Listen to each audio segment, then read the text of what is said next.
ਜਦੋਂ ਅਸੀਂ ਗੁਰੂ ਨਾਨਕ ਪਾਤਸ਼ਾਹ, ਗੁਰੂ ਅੰਗਦ ਦੇਵ ਮਹਾਰਾਜ ਔਰ ਗੁਰੂ ਅਮਰਦਾਸ ਪਾਤਸ਼ਾਹ ਨੂੰ ਅਰਦਾਸ ਦੇ ਵਿੱਚ ਧਿਆਉਂਦੇ ਆ, ਹੈ ਨਾ, ਕੁੱਲ ਮਿਲਾ ਕੇ ਪੂਰਾ ਸਿੱਖ ਇਤਿਹਾਸ ਜਿਹੜਾ ਹੈ ਉਹਨੂੰ ਗੁਰੂ ਨਾਨਕ ਪਾਤਸ਼ਾਹ ਤੋਂ ਨਿਖੇੜ ਕੇ ਆਪਾਂ ਨਹੀਂ ਦੇਖ ਸਕਦੇ। ਜੋ ਸਾਨੂੰ 10ਵੇਂ ਜਾਮੇ ਦੇ ਵਿੱਚ ਆ ਕੇ ਗੁਰੂ ਗ੍ਰੰਥ ਸਾਹਿਬ ਮਹਾਰਾਜ ਦੇ ਲੜ ਲਾਉਂਦਾ ਹੈ, ਉਹ ਉਹੀ ਗੁਰੂ ਹੈ ਜੋ ਕਹਿੰਦਾ ਹੈ ਕਿ ਸ਼ਬਦ ਗੁਰੂ ਸੁਰਤ ਤੁਮ ਚੇਲਾ। ਹੁਣ ਕਬੀਰ ਸਾਹਿਬ ਸਾਡੇ ਲਈ ਬਹੁਤ ਰਿਸਪੈਕਟੇਬਲ ਨੇ ਬੇਸ਼ੱਕ, ਪਰ ਗੁਰੂ ਨਾਨਕ ਦੇ ਗੁਰੂ ਉਹ ਨਹੀਂ ਨੇ।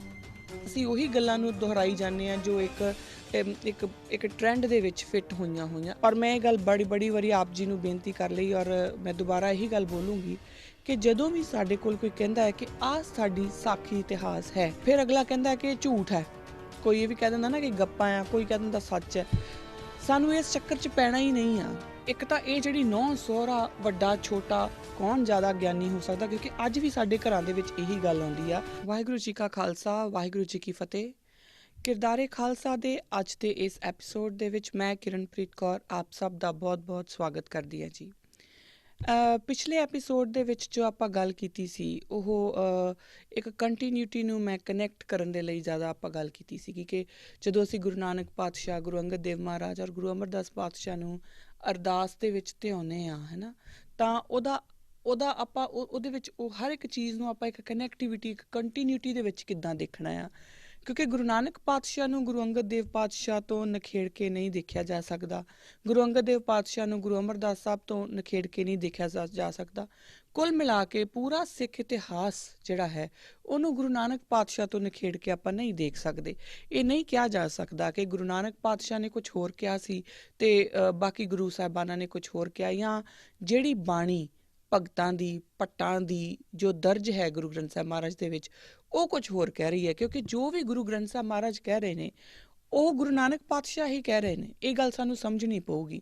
ਤੇ ਜਦੋਂ ਅਸੀਂ ਗੁਰੂ ਨਾਨਕ ਪਾਤਸ਼ਾਹ ਨੂੰ ਹਰ ਜਗ੍ਹਾ ਦੇ ਉੱਤੇ ਸਰਬ ਵਿਆਪਕ ਤਰੀਕੇ ਨਾਲ ਦੇਖਣਾ ਸ਼ੁਰੂ ਕਰਾਂਗੇ, ਜਦੋਂ ਅਸੀਂ ਸਮਝਣਾ ਸ਼ੁਰੂ ਕਰਾਂਗੇ ਕਿ ਦਰਅਸਲ ਜੋ ਸਾਨੂੰ 10ਵੇਂ ਜਾਮੇ ਦੇ ਵਿੱਚ ਆ ਕੇ ਗੁਰੂ ਗ੍ਰੰਥ ਸਾਹਿਬ ਮਹਾਰਾਜ ਦੇ ਲੜ ਲਾਉਂਦਾ ਹੈ, ਉਹ ਉਹੀ ਗੁਰੂ ਹੈ ਜੋ ਕਹਿੰਦਾ ਹੈ ਕਿ ਸ਼ਬਦ ਗੁਰੂ ਸੁਰਤ ਤੁਮ ਚੇਲਾ। ਇਹਨੂੰ ਇੱਕ ਆਪਣੇ ਇੱਕ ਨਾ, ਜਿੱਦਾਂ ਆਪਾਂ ਕਹਿੰਦੇ ਲਾਈਫ ਲਾਈਨ ਵਾਂਗੂ ਸਾਂਭ ਕੇ ਰੱਖ ਲਈਏ ਆਪਾਂ ਆਪਣੇ ਨਾਲ, ਤਾਂ ਔਰ ਆਪਣੇ ਬੱਚਿਆਂ ਨੂੰ ਵੀ ਅੱਗੇ ਦਿੰਦੇ ਜਾਈਏ ਕਿ ਤਾਂ ਕਿ ਸਾਡੇ ਬੱਚਿਆਂ ਨੂੰ ਅੱਗੇ ਕੋਈ ਕਨਫਿਊਜ਼ ਨਾ ਕਰ ਸਕੇ, ਕੋਈ ਇਹ ਨਾ ਕਹਿ ਸਕੇ ਕਿ ਗੁਰੂ ਨਾਨਕ ਦਾ ਵੀ ਕੋਈ ਗੁਰੂ ਸੀ ਤੇ ਤੁਸੀਂ ਆਪੇ ਸੋਚੋ ਗੁਰੂ ਨਾਨਕ ਦਾ ਕੌਣ ਗੁਰੂ ਸੀ।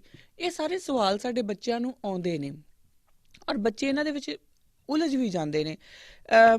ਅੱਜ ਕੱਲ੍ਹ ਇੱਕ ਕੋਈ, ਮੈਨੂੰ ਤਾਂ ਮੈਂ ਇਹਨਾਂ ਲੋਕਾਂ ਦੇ ਨਾਮ ਵੀ ਨਹੀਂ ਲੈਂਦੀ ਹੁੰਦੀ, ਪਰ ਕਿਸੇ ਦੀ ਕੋਈ ਇੱਕ ਕਿਤਾਬ ਹੈ, ਉਹ ਕਿਤਾਬ ਬਹੁਤ ਜ਼ਿਆਦਾ ਵੰਡੀ ਜਾ ਰਹੀ ਆ, ਬੜੀ ਜ਼ਿਆਦਾ ਪ੍ਰਚਾਰੀ ਜਾ ਰਹੀ ਆ। ਜਿਹੜੇ ਆਹ ਪੋਲੀਟੀਸ਼ੀਅਨਸ ਆ ਉਹਨਾਂ ਦੇ ਹੱਥਾਂ ਵਿੱਚ ਦੇ ਕੇ ਫੋਟੋ ਖਿਚਾਈ ਜਾ ਰਹੀ ਆ ਕਿ ਇਹ ਗਿਆਨ ਸਾਗਰ, ਕੁਛ ਇਸ ਤਰ੍ਹਾਂ ਦਾ ਕੋਈ ਨਾਮ ਹੈ, ਗਿਆਨ ਗੰਗਾ ਸਮਥਿੰਗ, ਕੋਈ ਇਹੋ ਜਿਹਾ ਨਾਮ ਹੈ ਉਹਦਾ।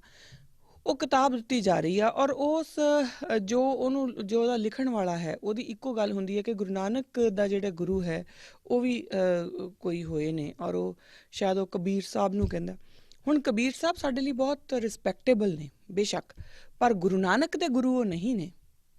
ਕਿਉਂਕਿ ਗੁਰੂ ਨਾਨਕ ਦਾ ਤੇ ਕਬੀਰ ਸਾਹਿਬ ਦਾ ਜਿਹੜਾ ਗੁਰੂ ਹੈ ਉਹ ਇੱਕੋ ਹੀ ਆ ਔਰ ਉਹ ਸ਼ਬਦ ਹੈ। ਇਹ ਗੱਲ ਸਾਨੂੰ ਸਮਝਣੀ ਪਊਗੀ। ਗੁਰੂ ਨਾਨਕ ਦੇ ਗੁਰੂ ਨਹੀਂ, ਔਰ ਇਹ ਗੱਲ ਸਾਨੂੰ ਆਪਣੇ ਬੱਚਿਆਂ ਨੂੰ ਦੱਸਣੀ ਪਊਗੀ। ਸਾਨੂੰ ਆਪਣੇ ਬੱਚਿਆਂ ਨੂੰ ਕੁਝ ਕੁ ਚੀਜ਼ਾਂ ਜਿਹੜੀਆਂ ਨਾ, ਜਿੱਦਾਂ ਆਪਾਂ ਆਪਣੇ ਬੱਚਿਆਂ ਨੂੰ ਸਕੂਲ ਤੋਰਦੇ ਹਾਂ ਤਾਂ ਬਕਾਇਦਾ pen, pencil, copy, notebook, book, ਹਰ ਇੱਕ ਚੀਜ਼ ਜਿਹੜੀ ਉਹਨਾਂ ਨੂੰ ਲੈ ਕੇ ਦੇ ਕੇ ਨਾਲ ਤੋਰਦੇ ਹਾਂ, ਬਿਲਕੁਲ ਇਸੇ ਤਰੀਕੇ ਨਾਲ ਜਦੋਂ ਅਸੀਂ ਆਪਣੇ ਬੱਚਿਆਂ ਨੂੰ ਇਸ ਸਮਾਜ ਦੇ ਵਿੱਚ ਵਿਚਰਨ ਵਾਸਤੇ ਤਿਆਰ ਕਰ ਰਹੇ ਹਾਂ ਨਾ, ਤਾਂ ਉਹਨਾਂ ਨੂੰ ਕੁਝ ਗੱਲਾਂ ਜੋ ਕਿ ਫੈਕਟ ਹੈ, ਝੂਠ ਨਹੀਂ ਨੇ, ਫੈਕਟ ਗੱਲਾਂ ਜਿਹੜੀਆਂ ਉਹਨਾਂ ਨੂੰ ਉਹ ਦੇਣੀਆਂ ਪੈਣਗੀਆਂ। ਨੌਲੇਜ ਜਿਹੜੀ ਉਹ ਸਟਰੈਂਥ ਹੁੰਦੀ ਆ, ਔਰ ਸਾਡੇ ਬੱਚਿਆਂ ਨੂੰ ਇਹੀ ਸਟਰੈਂਥ ਜਿਹੜੀ ਅਸੀਂ ਨਹੀਂ ਦੇ ਪਾਉਂਦੇ। ਅਸੀਂ ਉਹਨਾਂ ਨੂੰ ਡਾਕਟਰ, ਇੰਜੀਨੀਅਰ, ਅਸੀਂ ਉਹਨਾਂ ਨੂੰ ਹਰ ਤਰੀਕੇ ਦੀ ਐਜੂਕੇਸ਼ਨ ਦੇਣ ਦੇ ਸਮਰੱਥ ਹਾਂ, ਸ਼ਾਇਦ ਇਸ ਕਰਕੇ ਕਿਉਂਕਿ ਉਹ ਸਕੂਲਾਂ 'ਚ ਮਿਲ ਜਾਂਦੀ ਹੈ, ਘਰਾਂ 'ਚ ਆਪਾਂ ਨੂੰ ਦੇਣੀ ਨਹੀਂ ਪੈਂਦੀ। ਅਸੀਂ ਆਪਣੇ ਬੱਚਿਆਂ ਨੂੰ ਇਹਨਾਂ ਚੀਜ਼ਾਂ ਨੂੰ ਵੀ ਥੋੜ੍ਹਾ ਜਿਹਾ ਸਮਝਾਉਣਾ ਸ਼ੁਰੂ ਕਰੀਏ, ਕਿਉਂਕਿ ਇਹ ਜਿਹੜੀਆਂ ਗੱਲਾਂ ਨੇ ਉਹ ਤੁਸੀਂ ਕਰਨੀਆਂ ਨੇ, ਉਹ ਮੈਂ ਕਰਨੀਆਂ, ਉਹ ਆਪਾਂ ਆਪਣੇ ਬੱਚਿਆਂ ਨੂੰ ਅਸੀਂ ਉਹ ਦੱਸਣੀਆਂ ਆ। ਬਾਣੀਆਂ, ਕਹਾਣੀਆਂ, ਪੁੱਤ ਸਪੁੱਤ ਕਰਨ, ਇਹ ਗੱਲਾਂ ਆਮ ਆ ਜਾਂਦੀਆਂ ਪਰ ਅਸੀਂ ਕਰਦੇ ਨਹੀਂ, ਹੈ ਨਾ। ਅਸੀਂ ਉਹੀ ਗੱਲਾਂ ਨੂੰ ਦੁਹਰਾਈ ਜਾਂਦੇ ਹਾਂ ਜੋ ਇੱਕ ਟ੍ਰੈਂਡ ਦੇ ਵਿੱਚ ਫਿੱਟ ਹੋਈਆਂ। ਆਪਾਂ ਉਹੀ ਗੱਲਾਂ ਨੂੰ ਬਾਰ-ਬਾਰ ਰਿਪੀਟ ਕਰਦੇ ਜਾਂਦੇ ਹਾਂ। ਅਸੀਂ ਉਹਨਾਂ ਦੇ ਨੁਕਤੇ ਸਮਝਣੇ ਸ਼ੁਰੂ ਕਰੀਏ। ਪਿਛਲੇ ਜਿਹੜਾ ਐਪੀਸੋਡ ਆ ਉਹ ਵੀ ਮੈਂ ਇੱਥੇ ਇੱਕ ਜਿਹੀ ਖ਼ਤਮ ਕੀਤਾ ਸੀਗਾ ਕਿ ਜਦੋਂ ਅਸੀਂ ਅਰਦਾਸ ਦੇ ਵਿੱਚ ਗੁਰੂ ਸਾਹਿਬਾਨਾਂ ਦੇ ਨਾਮ ਲੈਂਦੇ ਆ ਤਾਂ ਉਹਨੂੰ ਸਿਰਫ ਇੱਕ ਰਿਚੁਅਲ ਬਣਾ ਕੇ, ਇੱਕ ਕਰਮਕਾਂਡ ਬਣਾ ਕੇ ਨਾ ਚੱਲ ਪਈ ਕਿ ਇਹ ਅਰਦਾਸ ਦਾ ਪਹਿਲਾ ਪਹਿਰਾ ਆਪਾਂ ਇਹ ਨਾਮ ਲੈਣੇ ਆ, ਬਸ ਗੱਲ ਖਤਮ ਹੋ ਗਈ। ਅਸੀਂ ਹਰ ਇੱਕ ਗੁਰੂ ਦੇ ਜਦੋਂ ਸਾਡਾ ਧਿਆਨ ਗੁਰੂ ਨਾਨਕ ਪਾਤਸ਼ਾਹ ਵੱਲ ਜਾਂਦਾ ਹੈ ਤਾਂ ਅਸੀਂ ਉਹਨਾਂ ਦੇ ਕਿਹੜੇ ਜਿਹੜੇ ਸਿਧਾਂਤ ਉਹਨਾਂ ਨੇ ਸਾਨੂੰ ਦਿੱਤੇ ਆ ਉਹ ਵੇਖਣਾ ਹੈ। ਗੁਰੂ ਅੰਗਦ ਦੇਵ ਪਾਤਸ਼ਾਹ ਵੱਲ ਸਾਡਾ ਧਿਆਨ ਜਾਊਗਾ ਤਾਂ ਉਹਨਾਂ ਸਿਧਾਂਤਾਂ ਨੂੰ ਗੁਰੂ ਪਾਤਸ਼ਾਹ ਨੇ ਕਿੱਦਾਂ ਦ੍ਰਿੜ ਕਰਵਾਇਆ, ਉੱਧਰ ਜਾਣਾ ਚਾਹੀਦਾ। ਗੁਰੂ ਅਮਰਦਾਸ ਪਾਤਸ਼ਾਹ ਦਾ ਆਪਾਂ ਨਾਮ ਲਵਾਂਗੇ ਤਾਂ ਬਿਲਕੁਲ ਉਸੇ ਤਰੀਕੇ ਨਾਲ ਸਾਨੂੰ ਫਿਰ ਦੇਖਣਾ ਪਊਗਾ ਕਿ ਇਹ ਕਿੱਦਾਂ ਕੰਟੀਨਿਊਟੀ ਵਿੱਚ ਕਿਵੇਂ ਸੀ। ਔਰ ਸਾਡੇ ਬੱਚਿਆਂ ਨੂੰ ਇਹ ਬੇਸਿਕ ਚੀਜ਼ਾਂ ਬੜੇ ਟਿਪਸ ਦੇ ਉੱਪਰ ਹੋਣੀਆਂ ਚਾਹੀਦੀਆਂ, ਉਹ ਦੱਸ ਸਕਣ ਕਿ ਗੁਰੂ ਨਾਨਕ ਤੇ ਗੁਰੂ ਗੋਬਿੰਦ ਸਿੰਘ ਮਹਾਰਾਜ ਅਲੱਗ ਕਿਉਂ ਨਹੀਂ, ਉਹ ਦੱਸ ਸਕਣ। ਔਰ ਅਗਰ ਕੋਈ ਇਹਨਾਂ ਨੂੰ ਸਵਾਲ ਪੁੱਛੇ ਤਾਂ ਘੱਟੋ ਘੱਟ ਵੀ ਉਹਨਾਂ ਕੋਲ 3-4 ਘੰਟੇ ਬੋਲਣ ਦਾ ਮਟੀਰੀਅਲ ਹੋਵੇ, ਉਹ ਦੱਸ ਸਕਣ ਕਿ ਇਸ ਕਰਕੇ ਗੁਰੂ ਨਾਨਕ ਔਰ ਗੁਰੂ ਗੋਬਿੰਦ ਸਿੰਘ ਮਹਾਰਾਜ ਜਿਹੜੇ ਨੇ ਉਹ ਇੱਕੋ ਹੀ ਜੋਤ ਹੈ, ਜਿਹੜੀ ਨਿਰੰਤਰਤਾ ਹੈ ਉਹਨੂੰ ਉਹ ਕਿੱਦਾਂ ਸਮਝਾ ਸਕਦੇ ਨੇ। ਇਸੇ ਕੜੀ ਦੇ ਵਿੱਚ ਚੱਲਦਿਆਂ ਹੋਇਆਂ ਅੱਜ ਆਪਾਂ ਗੁਰੂ ਅਮਰਦਾਸ ਮਹਾਰਾਜ ਬਾਰੇ ਗੱਲ ਕਰਨੀ ਹੈ। ਪਿਛਲੇ ਐਪੀਸੋਡ ਦੇ ਵਿੱਚ ਮੈਂ ਜਿੱਥੇ ਆਪਾਂ ਇਹ ਗੱਲ ਛੱਡੀ ਸੀ ਉਹ ਇਹ ਸੀਗੀ ਕਿ ਗੁਰੂ ਅੰਗਦ ਦੇਵ ਪਾਤਸ਼ਾਹ ਤੇ ਗੁਰੂ ਨਾਨਕ ਦੇਵ ਪਾਤਸ਼ਾਹ ਦੀ ਆਪਾਂ ਗੱਲ ਕਰ ਰਹੇ ਸੀਗੇ ਕਿ ਕਿਸ ਤਰੀਕੇ ਨਾਲ ਜੋ ਗੁਰੂ ਨਾਨਕ ਦੇਵ ਮਹਾਰਾਜ ਨੇ ਸਾਨੂੰ ਸਿਧਾਂਤ ਦਿੱਤੇ, ਗੁਰੂ ਅੰਗਦ ਦੇਵ ਪਾਤਸ਼ਾਹ ਨੇ ਉਹਨਾਂ ਹੀ ਸਿਧਾਂਤਾਂ ਨੂੰ ਦ੍ਰਿੜ ਕਰਾਉਣ ਦੇ ਲਈ ਆਪਣੀ ਜੀਵਨ ਜਾਂਚ ਦੇ ਵਿੱਚੋਂ ਸਾਨੂੰ ਕਿੱਦਾਂ ਉਹ ਜੀ ਕੇ ਉਹ ਜਿਹੜੇ ਸਿਧਾਂਤ ਨੇ ਉਹ ਜੀ ਕੇ ਸਾਨੂੰ ਦਿਖਾਏ ਨੇ। ਹੁਣ ਉਹ ਤਾਂ ਹੋ ਗਿਆ ਕਿ ਸਾਡੀ ਉਹਨਾਂ ਨੇ ਮੈਂਟਲ ਪ੍ਰੈਪਰੇਸ਼ਨ ਕਰ ਦਿੱਤੀ, ਫਿਜ਼ੀਕਲ ਪ੍ਰੈਪਰੇਸ਼ਨ ਵਾਸਤੇ ਵੀ ਮੱਲ ਅਖਾੜੇ ਖੋਲ੍ਹ ਦਿੱਤੇ। ਹੁਣ ਨੈਕਸਟ ਸਟੈਪ ਆਉਣਾ ਸਾਨੂੰ ਸਾਈਕੋਲੋਜੀਕਲੀ ਸਮਝਾਉਣ ਦਾ।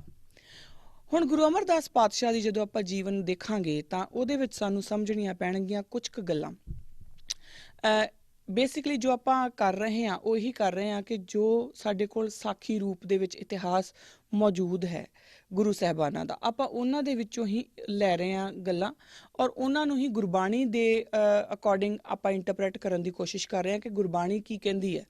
ਔਰ ਮੈਂ ਇਹ ਗੱਲ ਬੜੀ ਵਾਰੀ ਆਪ ਜੀ ਨੂੰ ਬੇਨਤੀ ਕਰ ਲਈ ਔਰ ਮੈਂ ਦੁਬਾਰਾ ਇਹੀ ਗੱਲ ਬੋਲੂੰਗੀ ਕਿ ਜਦੋਂ ਵੀ ਸਾਡੇ ਕੋਲ ਕੋਈ ਕਹਿੰਦਾ ਹੈ ਕਿ ਆਹ ਸਾਡੀ ਸਾਖੀ ਇਤਿਹਾਸ ਹੈ ਔਰ ਫਿਰ ਅਗਲਾ ਕਹਿੰਦਾ ਕਿ ਝੂਠ ਹੈ, ਕੋਈ ਇਹ ਵੀ ਕਹਿ ਦਿੰਦਾ ਨਾ ਕਿ ਗੱਪਾਂ ਆ, ਕੋਈ ਕਹਿ ਦਿੰਦਾ ਸੱਚ ਹੈ, ਸਾਨੂੰ ਇਸ ਚੱਕਰ 'ਚ ਪੈਣਾ ਹੀ ਨਹੀਂ ਆ। ਕਿਉਂਕਿ ਨਾ ਤਾਂ ਉਸ ਸਮੇਂ ਤੁਸੀਂ ਉੱਥੇ ਸੀ, ਨਾ ਮੈਂ ਉੱਥੇ ਸੀ, ਨਾ ਕਵੀ ਸੰਤੋਖ ਸਿੰਘ ਉੱਥੇ ਸੀ, ਨਾ ਜਿਹੜੇ ਉਹਨਾਂ ਨੂੰ ਗਲਤ ਕਹਿ ਰਹੇ ਉਹ ਉੱਥੇ ਸੀ, ਹੈ ਨਾ। ਪਰ ਇਹ ਜਿਹੜਾ ਸਾਖੀ ਇਤਿਹਾਸ ਹੁੰਦਾ ਨਾ, ਇਹ ਸਾਡੇ ਕੋਲ ਸਾਡਾ ਇੱਕ ਆਰਟੀਫੈਕਟ ਵਾਂਗੂ ਹੈ, ਇਹ ਸਾਡੇ ਕੋਲ ਸਾਡੇ ਸਰੋਤ ਨੇ। ਆਪਾਂ ਇਹਨਾਂ ਨੂੰ ਅਗਰ ਖਤਮ ਕਰਦੇ ਜਾਵਾਂਗੇ ਕਹਾਂਗੇ ਇਹ ਵੀ ਗੱਪ, ਇਹ ਬਹੁਤ ਵੱਡਾ ਵਰਡ ਹੈ ਗੱਪ, ਜੋ ਸਾਡੇ ਲੋਕਾਂ ਨੇ ਪਤਾ ਨਹੀਂ ਐਵੇਂ ਖੇਡ ਹੀ ਬਣਾ ਲਿਆ, ਹਰ ਕਿਸੇ ਉੱਤੇ ਇਲਜ਼ਾਮ ਪਤਾ ਨਹੀਂ ਆਪਾਂ ਕਿੱਦਾਂ ਲਾ ਦਿੰਦੇ ਹਾਂ। ਸੋ ਆਪਾਂ ਇਸ ਚੱਕਰ 'ਚ ਨਹੀਂ ਪੈਣਾ ਕਿ ਕੀ ਸੱਚ ਆ ਕੀ ਨਹੀਂ, ਆਪਾਂ ਸਿਰਫ ਇਹ ਦੇਖਣਾ ਕਿ ਗੁਰਬਾਣੀ ਸਾਨੂੰ ਕੀ ਕਹਿ ਰਹੀ ਹੈ। ਗੁਰਬਾਣੀ ਜਿਸ ਚੀਜ਼ ਵਾਸਤੇ ਗੁਰਬਾਣੀ, ਜਿਹੜੀ ਸਾਖੀ ਤਾਂ ਗੁਰਬਾਣੀ ਦੇ ਪੈਰਾਮੀਟਰਸ ਦੇ ਉੱਪਰ ਖਰੀ ਉਤਰਦੀ ਹੈ ਉਹ ਤਾਂ ਅਸੀਂ ਉਹਨੂੰ ਮੰਨਾਂਗੇ 100% ਸੱਚ। ਜਿਹੜੀ ਨਹੀਂ ਉਤਰਦੀ ਆਪਾਂ ਉਹਨੂੰ ਝੂਠ ਵੀ ਨਹੀਂ ਮੰਨਦੇ, ਆਪਾਂ ਉਹਨੂੰ ਸੱਚ ਵੀ ਨਹੀਂ ਮੰਨਦੇ, ਅਸੀਂ ਉਹਨੂੰ ਇੱਕ ਸਾਈਡ ਤੇ ਕਰ ਦਾਂਗੇ। ਸਾਨੂੰ ਸਿਰਫ ਇੱਕ ਛਾਨਣਾ ਲਾਉਣਾ ਆ ਕਿ ਸਾਡੇ ਵਾਸਤੇ ਕਿਹੜੀਆਂ ਚੀਜ਼ਾਂ, ਜਿੱਦਾਂ ਸਾਡੀਆਂ ਮਾਈਆਂ ਜਦੋਂ ਅੱਜ ਕੱਲ੍ਹ ਤਾਂ ਹੁਣ ਮੈਨੂੰ ਨਹੀਂ ਲੱਗਦਾ ਕਿ ਬਹੁਤ ਸਾਰੇ ਲੋਕਾਂ ਨੂੰ ਇਹ ਗੱਲ ਸਮਝ ਵੀ ਆਊਗੀ, ਪਰ ਜਦੋਂ ਅਸੀਂ ਦਾਣੇ ਛੱਟਦੇ ਹੁੰਦੇ ਸੀਗੇ ਨਾ, ਸਾਡੀਆਂ ਬੀਬੀਆਂ ਦਾਣੇ ਛੱਟਦੀਆਂ ਹੁੰਦੀਆਂ ਸੀ ਤਾਂ ਛੱਜ 'ਚ ਪਾ ਕੇ ਉਹ ਦਾਣੇ ਜਦੋਂ ਛੱਟਣਾ ਸ਼ੁਰੂ ਕਰਦੀਆਂ ਸੀਗੀਆਂ ਤੇ ਜਿਹੜੇ ਕੱਖ ਕੰਡੇ ਜੋ ਵੀ ਹੁੰਦੇ ਸੀਗੇ ਉਹ ਆਪਣੇ ਆਪ ਹੀ ਛੱਟ ਕੇ ਬਾਹਰ ਆਈ ਜਾਂਦੇ ਸੀ, ਫਿਰ ਉਹਨਾਂ ਨੂੰ ਸਾਈਡ ਤੇ ਕਰ ਦਿੰਦੀਆਂ ਸੀ। ਹੁਣ ਉਹ ਜਿਹੜੇ ਕੱਖ ਕੰਡੇ ਹੁੰਦੇ ਸੀਗੇ ਉਹ ਨਹੀਂ ਚਾਹੀਦੇ ਸਾਨੂੰ। ਇਸੇ ਤਰੀਕੇ ਨਾਲ ਸਾਡੇ ਕੋਲ ਗੁਰਬਾਣੀ ਜਿਹੜੀ ਗੁਰੂ ਗ੍ਰੰਥ ਸਾਹਿਬ ਮਹਾਰਾਜ ਦੇ ਰੂਪ ਦੇ ਵਿੱਚ ਸਾਡੇ ਕੋਲ ਇੱਕ ਬਹੁਤ ਵੱਡਾ ਜਿਹੜਾ ਹੈ ਇੰਸਟੀਟਿਊਸ਼ਨ ਬੈਠਾ ਹੈ। ਅਸੀਂ ਆਪਣੇ ਇੰਸਟੀਟਿਊਸ਼ਨ ਨੂੰ ਪੁੱਛੀਏ ਕਿ ਗੁਰੂ ਮਹਾਰਾਜ ਕਿਹੜੀ ਗੱਲ ਸੱਚ ਹੈ, ਕਿਹੜੀ ਗੱਲ ਨੂੰ ਅਸੀਂ ਲੈਣਾ ਹੈ, ਕਿਹੜੀ ਗੱਲ ਨੂੰ ਨਹੀਂ ਲੈਣਾ, ਜੇ ਲੈਣਾ ਹੈ ਤਾਂ ਕਿਸ ਤਰੀਕੇ ਨਾਲ ਲੈਣਾ। ਕੋਈ ਕਿਰਨਪ੍ਰੀਤ ਕੋਈ ਨਹੀਂ ਹੁੰਦੀ, ਕਿਸੇ ਕਿਰਨਪ੍ਰੀਤ ਦੀ ਕਿਸੇ XYZ ਕਿਸੇ ਬੰਦੇ ਦੀ ਔਕਾਤ ਨਹੀਂ ਹੈ ਕਿ ਉਹ ਗੁਰਬਾਣੀ ਨੂੰ ਪੂਰੇ ਤਰੀਕੇ ਨਾਲ ਸਮਝ ਕੇ ਦੱਸ ਸਕੇ। ਹਰ ਇੱਕ ਇਨਸਾਨ ਜੋ ਵੀ ਬੋਲਦਾ, ਜੇ ਮੈਂ ਬੋਲਦੀ ਹਾਂ ਤਾਂ ਮੈਂ ਵੀ ਆਪਣੀ ਜਿੰਨੀ ਕੁ ਮੇਰੀ ਉਹ ਬੁੱਧੀ ਹੈ ਉਹਦੇ ਹਿਸਾਬ ਨਾਲ ਮੈਂ ਵੀ ਬੋਲੀ ਜਾਂਦੀ ਹਾਂ, ਜੇ ਕੋਈ ਹੋਰ ਬੋਲਦਾ ਉਹ ਆਪਣੀ ਬੁੱਧੀ ਦੇ ਹਿਸਾਬ ਨਾਲ ਬੋਲੀ ਜਾਂਦਾ। ਤੁਹਾਡਾ ਮੇਰਾ ਗੁਰੂ ਗ੍ਰੰਥ ਸਾਹਿਬ ਮਹਾਰਾਜ ਹੈ। ਜਦ ਤੱਕ ਸਾਨੂੰ ਇਹ ਗੱਲ ਸਮਝ ਨਹੀਂ ਆਉਂਦੀ ਕਿ ਸਾਨੂੰ ਗੁਰੂ ਗ੍ਰੰਥ ਸਾਹਿਬ ਮਹਾਰਾਜ ਦੀ ਸਮਝ ਸਿਰਫ ਗੁਰੂ ਗ੍ਰੰਥ ਸਾਹਿਬ ਮਹਾਰਾਜ ਦੇ ਸ਼ਰਨ ਦੇ ਵਿੱਚ ਜਾ ਕੇ ਆ ਸਕਦੀ ਹੈ, ਕਿਸੇ ਬੰਦੇ ਕੋਲੋਂ ਨਹੀਂ ਆ ਸਕਦੀ। ਕਿਉਂਕਿ ਹਰ ਇੱਕ ਬੰਦੇ ਦਾ ਆਪਣਾ ਇੱਕ ਮਾਈਂਡ ਸੈਟ ਹੈ, ਹਰ ਇੱਕ ਬੰਦੇ ਦਾ ਆਪਣਾ ਇੱਕ ਸੋਚਣ ਦਾ ਨਜ਼ਰੀਆ ਹੈ। ਕੋਈ ਠੀਕ ਸੋਚਦਾ, ਕੋਈ ਗਲਤ ਸੋਚਦਾ, ਹਰ ਕਿਸੇ ਦਾ ਆਪਣਾ ਆਪਣਾ ਤਰੀਕਾ ਹੈ। ਸੋ ਆਪਾਂ ਇਸ ਤਰੀਕੇ ਨਾਲ ਸਿਰਫ ਅਸੀਂ ਆਪਣੇ ਗੁਰੂ ਗ੍ਰੰਥ ਸਾਹਿਬ ਮਹਾਰਾਜ ਦੇ ਸ਼ਰਨ 'ਚ ਜਾ ਕੇ ਉਹਨਾਂ ਕੋਲੋਂ ਪੁੱਛੀਏ ਕਿ ਉਹ ਸਾਨੂੰ ਕੀ ਕਹਿੰਦੇ ਨੇ। ਜੇ ਗੁਰੂ ਗ੍ਰੰਥ ਸਾਹਿਬ ਮਹਾਰਾਜ ਕਹਿ ਰਹੇ ਨੇ ਕਿ ਆ ਮੇਰੇ ਸਿਧਾਂਤਾਂ ਦੇ ਉੱਤੇ ਖਰਾ ਉਤਰਦਾ ਹੈ, ਉਹਨੂੰ ਲੈ ਲਿਓ। ਜਿਹੜਾ ਨਹੀਂ ਉਤਰਦਾ ਉਹਨੂੰ ਛੱਡ ਦਿਓ, ਚਾਹੇ ਉਹ ਕੋਈ ਵੀ ਬੋਲ ਰਿਹਾ ਹੋਏ, ਚਾਹੇ ਉਹ ਕੋਈ ਵੀ ਬੋਲ ਰਿਹਾ ਹੋਏ। ਜੋ ਇਨਸਾਨ ਤੁਹਾਨੂੰ ਲੱਗਦਾ ਹੋਏ ਕਿ ਇਹ ਤਾਂ ਸਾਕਸ਼ਾਤ ਰੱਬ ਹੀ ਹੈ, ਕਿਉਂਕਿ ਸਾਡੇ 'ਚੋਂ ਬਹੁਤ ਸਾਰੇ ਲੋਕ ਜਿਹੜੇ ਉਲਝ ਗਏ ਆ ਨਾ ਇਹਨਾਂ ਚੀਜ਼ਾਂ ਦੇ ਵਿੱਚ, ਜਾਂ ਸ਼ਾਇਦ ਜਿਹੜੇ ਨਿਕਲ ਹੀ ਨਹੀਂ ਸਕੇ, ਕਿਉਂਕਿ ਗੁਰੂ ਨਾਨਕ ਨੇ ਸਾਨੂੰ ਇਹਨਾਂ ਗੱਲਾਂ 'ਚੋਂ ਹੀ ਕੱਢਿਆ ਸੀ ਅਤੇ ਆਪਾਂ ਫਿਰ ਉਹਨਾਂ ਵਿੱਚ ਹੀ ਵੜ ਗਏ, ਸ਼ਾਇਦ ਉਹ ਨਿਕਲੇ ਹੀ ਨਹੀਂ ਸੀ ਕਦੀ। ਜਦੋਂ ਅਸੀਂ ਇਹ ਦੇਖਦੇ ਹਾਂ ਨਾ ਕਿ ਆਹ ਚੀਜ਼ ਜਿਹੜੀ ਆ ਉਹ ਮੇਰੇ ਆ ਜਿਹੜੇ ਫਲਾਣੇ ਬਾਬਾ ਜੀ ਜਾਂ ਕਿਸੇ ਨੂੰ ਵੀ, ਜਿਹਨੂੰ ਵੀ ਇਹ ਲੋਕ ਜਿਹਦੇ ਨਾਲ ਵੀ ਉਹ ਲੱਗੇ ਹੋਏ ਆ, ਆਪਾਂ ਜਦੋਂ ਇਹ ਦੇਖਦੇ ਹਾਂ ਕਿ ਉਹ ਮੈਨੂੰ ਇਹ ਕਹਿੰਦੇ ਆ, ਹੈ ਨਾ, ਤਾਂ ਆਪਾਂ ਇਨਸਾਨ ਦੀ ਪੂਜਾ ਫਿਰ ਕਰਨ ਲੱਗ ਗਏ ਹਾਂ। ਆਪਾਂ ਫਿਰ ਉਹ ਇਨਸਾਨ ਵੱਲ ਚੱਲ ਗਏ, ਸਾਡਾ ਸ਼ਬਦ ਸਾਡਾ ਗੁਰੂ ਨਾ ਰਹਿ ਗਿਆ। ਫਿਰ ਜਦੋਂ ਸ਼ਬਦ ਗੁਰੂ ਦੀ ਗੱਲ ਕਰਾਂਗੇ ਤਾਂ ਸਾਨੂੰ ਗੁਰੂ ਗ੍ਰੰਥ ਸਾਹਿਬ ਨੂੰ ਹੀ ਅਥਾਰਟੀ ਮੰਨਣਾ ਪਊਗਾ, ਔਰ ਗੁਰੂ ਗ੍ਰੰਥ ਸਾਹਿਬ ਦੀ ਵਿਆਖਿਆ ਨਹੀਂ ਹੋ ਸਕਦੀ। ਕਿਉਂ ਨਹੀਂ ਹੋ ਸਕਦੀ? ਕਿਉਂਕਿ ਇਨਸਾਨ ਦੀ ਵਿਆਖਿਆ ਨਹੀਂ ਹੋਇਆ ਕਰਦੀ। ਜੋ ਜੀਂਦਾ ਜਾਗਦੀ ਰੂਹ ਹੋਵੇ ਉਹਦੀ ਵਿਆਖਿਆ ਨਹੀਂ ਹੁੰਦੀ। ਮੈਂ ਅਗਰ ਕੁਝ ਬੋਲ ਰਹੀ ਹਾਂ ਔਰ ਤੁਹਾਨੂੰ ਅਗਰ ਮੇਰੇ ਤੋਂ ਕੋਈ ਸਵਾਲ ਹੈ ਤਾਂ ਤੁਸੀਂ ਮੈਨੂੰ ਪੁੱਛੋਗੇ ਕਿ ਤੁਸੀਂ ਆਹ ਗੱਲ ਬੋਲੀ ਸੀ, ਇਹਦਾ ਮਤਲਬ ਕੀ ਹੈ, ਜਾਂ ਤੂੰ ਆਹ ਗੱਲ ਬੋਲ ਕੇ ਗਈ ਹੈ, ਇਹ ਸਹੀ ਹੈ ਗਲਤ ਹੈ, ਔਰ ਅਗਰ ਬੋਲੀ ਹੈ ਤਾਂ ਕਿਸ ਆਧਾਰ 'ਤੇ ਬੋਲੀ, ਤੁਸੀਂ ਮੈਨੂੰ ਪੁੱਛੋਗੇ, ਕਿਉਂਕਿ ਮੈਂ ਜੀਂਦੀ ਹਾਂ, ਮੈਂ ਜਾਗਦੀ ਹਾਂ ਹਜੇ, ਹੈ ਨਾ, ਮਰੀ ਨਹੀਂ, ਜਾਂ ਇਸ ਤਰ੍ਹਾਂ ਨਹੀਂ ਆ ਕਿ ਮੈਂ ਹੈ ਹੀ ਨਹੀਂ। ਹੁਣ ਜਦੋਂ ਅਸੀਂ ਗੁਰੂ ਗ੍ਰੰਥ ਸਾਹਿਬ ਮਹਾਰਾਜ ਦੀ ਗੱਲ ਕਰਦੇ ਹਾਂ, ਇੱਕ ਪਾਸੇ ਤਾਂ ਆਪਾਂ ਉਹਨਾਂ ਨੂੰ ਕਹਿੰਦੇ ਹਾਂ ਕਿ ਉਹ ਸਾਡੇ ਲਿਵਿੰਗ ਗੁਰੂ ਹੈ, ਲਿਵਿੰਗ ਗੁਰੂ ਕਹਿੰਦੇ ਆ। ਦੂਸਰੇ ਪਾਸੇ ਅਸੀਂ ਉਹਨਾਂ ਦੇ, ਉਹ ਸਾਨੂੰ ਕੀ ਕਹਿਣਾ ਚਾਹ ਰਹੇ ਨੇ, ਉਹ ਮੇਰੇ ਨਾਲ ਕੀ ਗੱਲ ਕਰਨੀ ਚਾਹ ਰਹੇ ਨੇ, ਉਹਦੇ ਵਾਸਤੇ ਅਸੀਂ ਜ਼ਰੀਏ ਲੱਭਦੇ ਫਿਰਦੇ ਹਾਂ ਕਿ ਮੈਨੂੰ ਕੋਈ ਹੋਰ ਏ ਡੇਰੇ ਵਾਲਾ ਸਮਝਾ ਦੇ, ਕੋਈ ਬੀ ਡੇਰੇ ਵਾਲਾ ਸਮਝਾ ਦੇ, ਕੋਈ ਸੀ ਡੇਰੇ ਵਾਲਾ ਸਮਝਾ ਦੇ। ਇੰਜ ਨਹੀਂ ਹੁੰਦਾ। ਗੁਰੂ ਨਾਲ ਗੱਲ ਜਿਹੜੀ ਆ ਉਹ ਗੁਰੂ ਦੇ ਸ਼ਰਨ ਦੇ ਵਿੱਚ ਜਾ ਕੇ ਹੀ ਹੋ ਸਕਦੀ ਹੈ। ਕਿਸੇ ਬੰਦੇ ਦੀ ਸ਼ਰਨ 'ਚ ਜਾ ਕੇ ਤੁਸੀਂ ਗੁਰੂ ਨਾਲ ਗੱਲ ਨਹੀਂ ਕਰ ਸਕਦੇ, ਉਹ ਬੰਦੇ ਨਾਲ ਹੀ ਗੱਲ ਕਰਾਂਗੇ।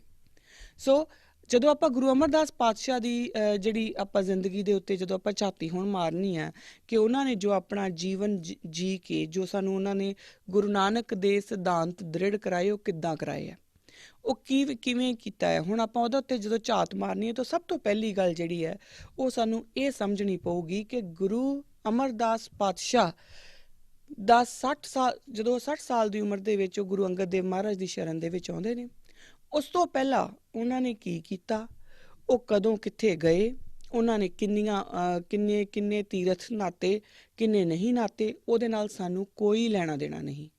ਕਿਉਂਕਿ ਉਹ ਜਿਹੜੀ ਕਹਾਣੀ ਹੈ ਉਹ ਸਾਡੇ ਗੁਰੂ ਅਮਰਦਾਸ ਪਾਤਸ਼ਾਹ ਦੀ ਨਹੀਂ, ਉਹ ਅਮਰਦਾਸ ਦੀ ਹੋ ਸਕਦੀ ਹੈ, ਉਹ ਕਿਸੇ ਹੋਰ ਦੀ ਹੋ ਸਕਦੀ ਆ। ਪਰ ਜਦੋਂ ਆਪਾਂ ਆਪਣੇ ਗੁਰੂ ਦੀ ਗੱਲ ਕਰਨੀ ਹੈ ਤਾਂ ਉਹ ਉਦੋਂ ਹੀ ਕਰਾਂਗੇ ਜਦੋਂ ਉਹ ਗੁਰਤਾ ਗੱਦੀ ਦੇ ਉੱਤੇ ਆ ਗਏ ਨੇ। ਜਦੋਂ ਗੁਰੂ ਅੰਗਦ ਦੇਵ ਪਾਤਸ਼ਾਹ ਉਹਨਾਂ ਨੂੰ ਗੁਰੂ ਥਾਪ ਦਿੰਦੇ ਨੇ, ਜਦੋਂ ਉਹਨਾਂ ਨੂੰ ਕਹਿ ਦਿੰਦੇ ਨੇ ਕਿ ਹੁਣ ਤੀਸਰਾ ਗੁਰੂ ਜਿਹੜਾ ਹੈ ਸਿੱਖਾਂ ਦਾ ਉਹ ਗੁਰੂ ਅਮਰਦਾਸ ਪਾਤਸ਼ਾਹ ਨੇ, ਉਸ ਤੋਂ ਬਾਅਦ ਉਹ ਕੀ ਕਹਿੰਦੇ ਨੇ, ਸਾਡਾ ਫਰਮਾਨ ਉਹ ਹੈ, ਸਾਨੂੰ ਉਹ ਫਰਮਾਨ ਹੈ, ਹੋਰ ਕੋਈ ਸਾਡਾ ਉਸ ਤੋਂ ਪਹਿਲਾਂ ਦਾ ਕੋਈ ਮਤਲਬ ਨਹੀਂ। ਹੁਣ ਜਦੋਂ ਆਪਾਂ ਇਹਦੇ ਵਿੱਚ ਹੀ ਗੱਲ ਕਰਦੇ ਹਾਂ ਤੇ ਇੱਕ ਉਹਨਾਂ ਦੀ ਸਾਖੀ ਜੋ ਅਕਸਰ ਹੀ ਸੁਣਨ ਨੂੰ ਮਿਲਦੀ ਹੈ ਕਿ ਉਹ ਕਿਤੇ ਦਰਸ਼ਨਾਂ ਨੂੰ ਜਾ ਰਹੇ ਸੀ ਔਰ ਰਸਤੇ ਦੇ ਵਿੱਚ ਕੋਈ ਉਹਨਾਂ ਨੂੰ ਸਾਧੂ ਮਿਲਿਆ ਔਰ ਉਹਨੇ ਕਿਹਾ ਕਿ ਤੇਰਾ ਗੁਰੂ ਕੌਣ ਹੈ। ਹੁਣ ਇਸ ਸਾਖੀ ਦੀਆਂ ਬੜੀਆਂ ਕਿਸਮਾਂ ਨੇ। ਕੋਈ ਕਹਿੰਦਾ ਕਿ ਉਹਨਾਂ ਨੇ ਪਾਣੀ ਮੰਗਿਆ ਸੀ ਤੇ ਗੁਰੂ ਅਮਰਦਾਸ ਪਾਤਸ਼ਾਹ ਉਹਨਾਂ ਨੂੰ ਪਾਣੀ ਦਿੰਦੇ ਨੇ, ਜਾਂ ਉਸ ਟਾਈਮ ਤੇ ਜੋ ਵੀ ਇਨਸਾਨ ਨੇ ਉਹ ਉਹਨਾਂ ਨੂੰ ਪਾਣੀ ਦਿੰਦੇ ਨੇ, ਉਹ ਸਾਧੂ ਨੂੰ। ਤਾਂ ਸਾਧੂ ਕਹਿੰਦਾ ਕਿ ਤੇਰਾ ਗੁਰੂ ਕੌਣ ਹੈ? ਉਹ ਕਹਿੰਦੇ ਮੇਰਾ ਤਾਂ ਕੋਈ ਗੁਰੂ ਨਹੀਂ, ਤੇ ਉਹ ਪਾਣੀ ਉੱਥੇ ਛੱਡ ਦਿੰਦਾ। ਹੁਣ ਇਹ ਇੱਕ ਹੈ ਸਾਖੀ ਰੂਪ, ਇਹ ਗੱਲ ਸਮਝੀਏ ਆਪਾਂ, ਪਰ ਇਸ ਦਾ ਮੇਰੇ ਨਾਲ ਕੀ ਲੈਣਾ ਦੇਣਾ, ਕਿਉਂਕਿ ਉਹ ਮੇਰਾ ਗੁਰੂ ਤਾਂ ਹੈ ਨਹੀਂ। ਜੋ ਪਾਣੀ ਦੇ ਰਿਹਾ ਹੈ ਜਾਂ ਜੋ ਪਾਣੀ ਲੈ ਰਿਹਾ ਆ ਉਹਦੇ ਵਿੱਚੋਂ ਮੇਰਾ ਗੁਰੂ ਤਾਂ ਕੋਈ ਵੀ ਨਹੀਂ। ਉਹ ਕਹਿ ਰਿਹਾ ਤੇਰਾ ਗੁਰੂ ਕੌਣ ਹੈ? ਉਹ ਕਹਿੰਦਾ ਮੇਰੇ ਕੋਈ ਗੁਰੂ ਨਹੀਂ। ਉਹ ਆਪਾਂ ਇੱਕ ਆਮ ਜਿਹੜੀ ਜਨ ਜੀਵਨ ਦੇ ਵਿੱਚੋਂ ਇੱਕ ਗੱਲਾਂ ਆਉਂਦੀਆਂ ਨੇ ਨਾ, ਆਪਾਂ ਉਹਨੂੰ ਉਸ ਤਰੀਕੇ ਨਾਲ ਹੀ ਸਮਝ ਸਕਦੇ ਹਾਂ। ਮੇਰੀ ਗੱਲ ਗੁਰੂ ਨਾਲ ਸ਼ੁਰੂ ਕਿੱਥੋਂ ਹੁੰਦੀ ਆ ਉਹ ਆਪਾਂ ਸਮਝਣਾ। ਹੁਣ ਇੱਥੋਂ ਇਸ ਕਰਕੇ ਜਿਹੜੀਆਂ ਪੁਰਾਣੀਆਂ ਗੱਲਾਂ ਨੇ ਉਹ ਸਾਰੀਆਂ ਆਪਾਂ ਮਾਈਨਸ ਕਰ ਦਈਏ, ਉਹ ਸਾਰੀਆਂ ਛੱਡ ਦਈਏ। ਕਿਉਂਕਿ ਕਿਸੇ ਨੇ ਮੇਰੇ ਕੋਲ ਸਵਾਲ ਪੁੱਛਿਆ ਸੀਗਾ ਕਿ ਗੁਰੂ ਅਮਰਦਾਸ ਜੀ ਦਾ ਵਿਆਹ ਕਿੱਦਾਂ ਹੋਇਆ ਸੀ? ਬੇਦੀ ਨਾਲ ਹੋਇਆ ਸੀ, ਇਸ ਕਰਕੇ ਉਹ ਹਿੰਦੂ ਸੀ। ਬਈ 60 ਸਾਲ ਦੀ ਉਮਰ ਦੇ ਵਿੱਚ ਉਹਨਾਂ ਦਾ ਵਿਆਹ ਨਹੀਂ ਸੀ ਨਾ ਹੋਇਆ।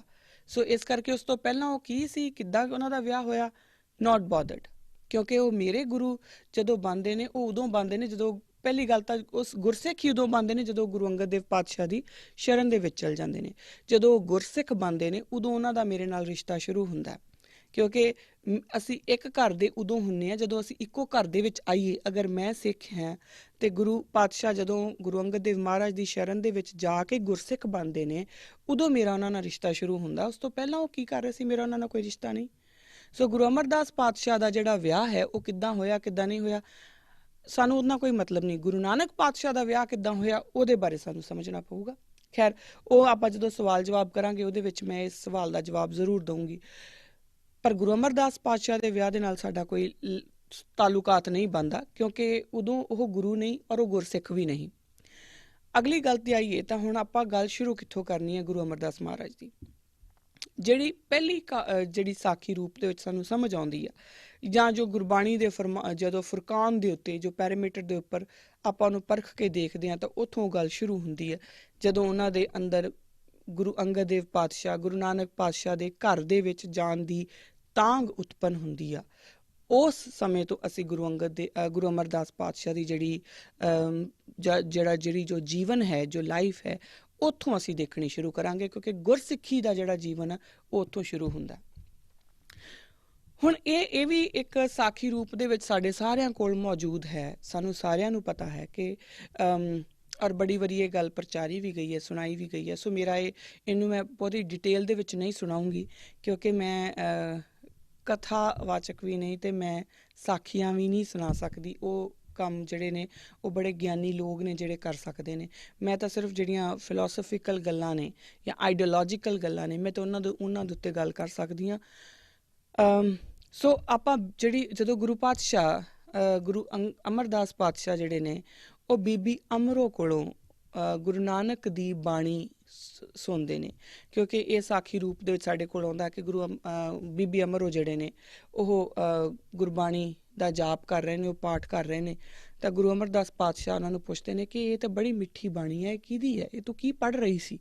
ਤਾਂ ਬੀਬੀ ਅਮਰੋ ਫਿਰ ਉਹਨਾਂ ਨੂੰ ਦੱਸਦੇ ਨੇ ਕਿ ਇਹ ਗੁਰੂ ਨਾਨਕ ਪਾਤਸ਼ਾਹ ਦੀ ਬਾਣੀ ਹੈ। ਤਾਂ ਉਹ ਫਿਰ ਉਹਨਾਂ ਨੂੰ ਕਹਿੰਦੇ ਨੇ ਕਿ ਤੂੰ ਮੈਨੂੰ ਆਪਣੇ ਪਿਤਾ ਨਾਲ ਮਿਲਾ, ਮੈਂ ਉਹਨਾਂ ਨੂੰ ਮਿਲਣਾ ਚਾਹੁੰਦਾ।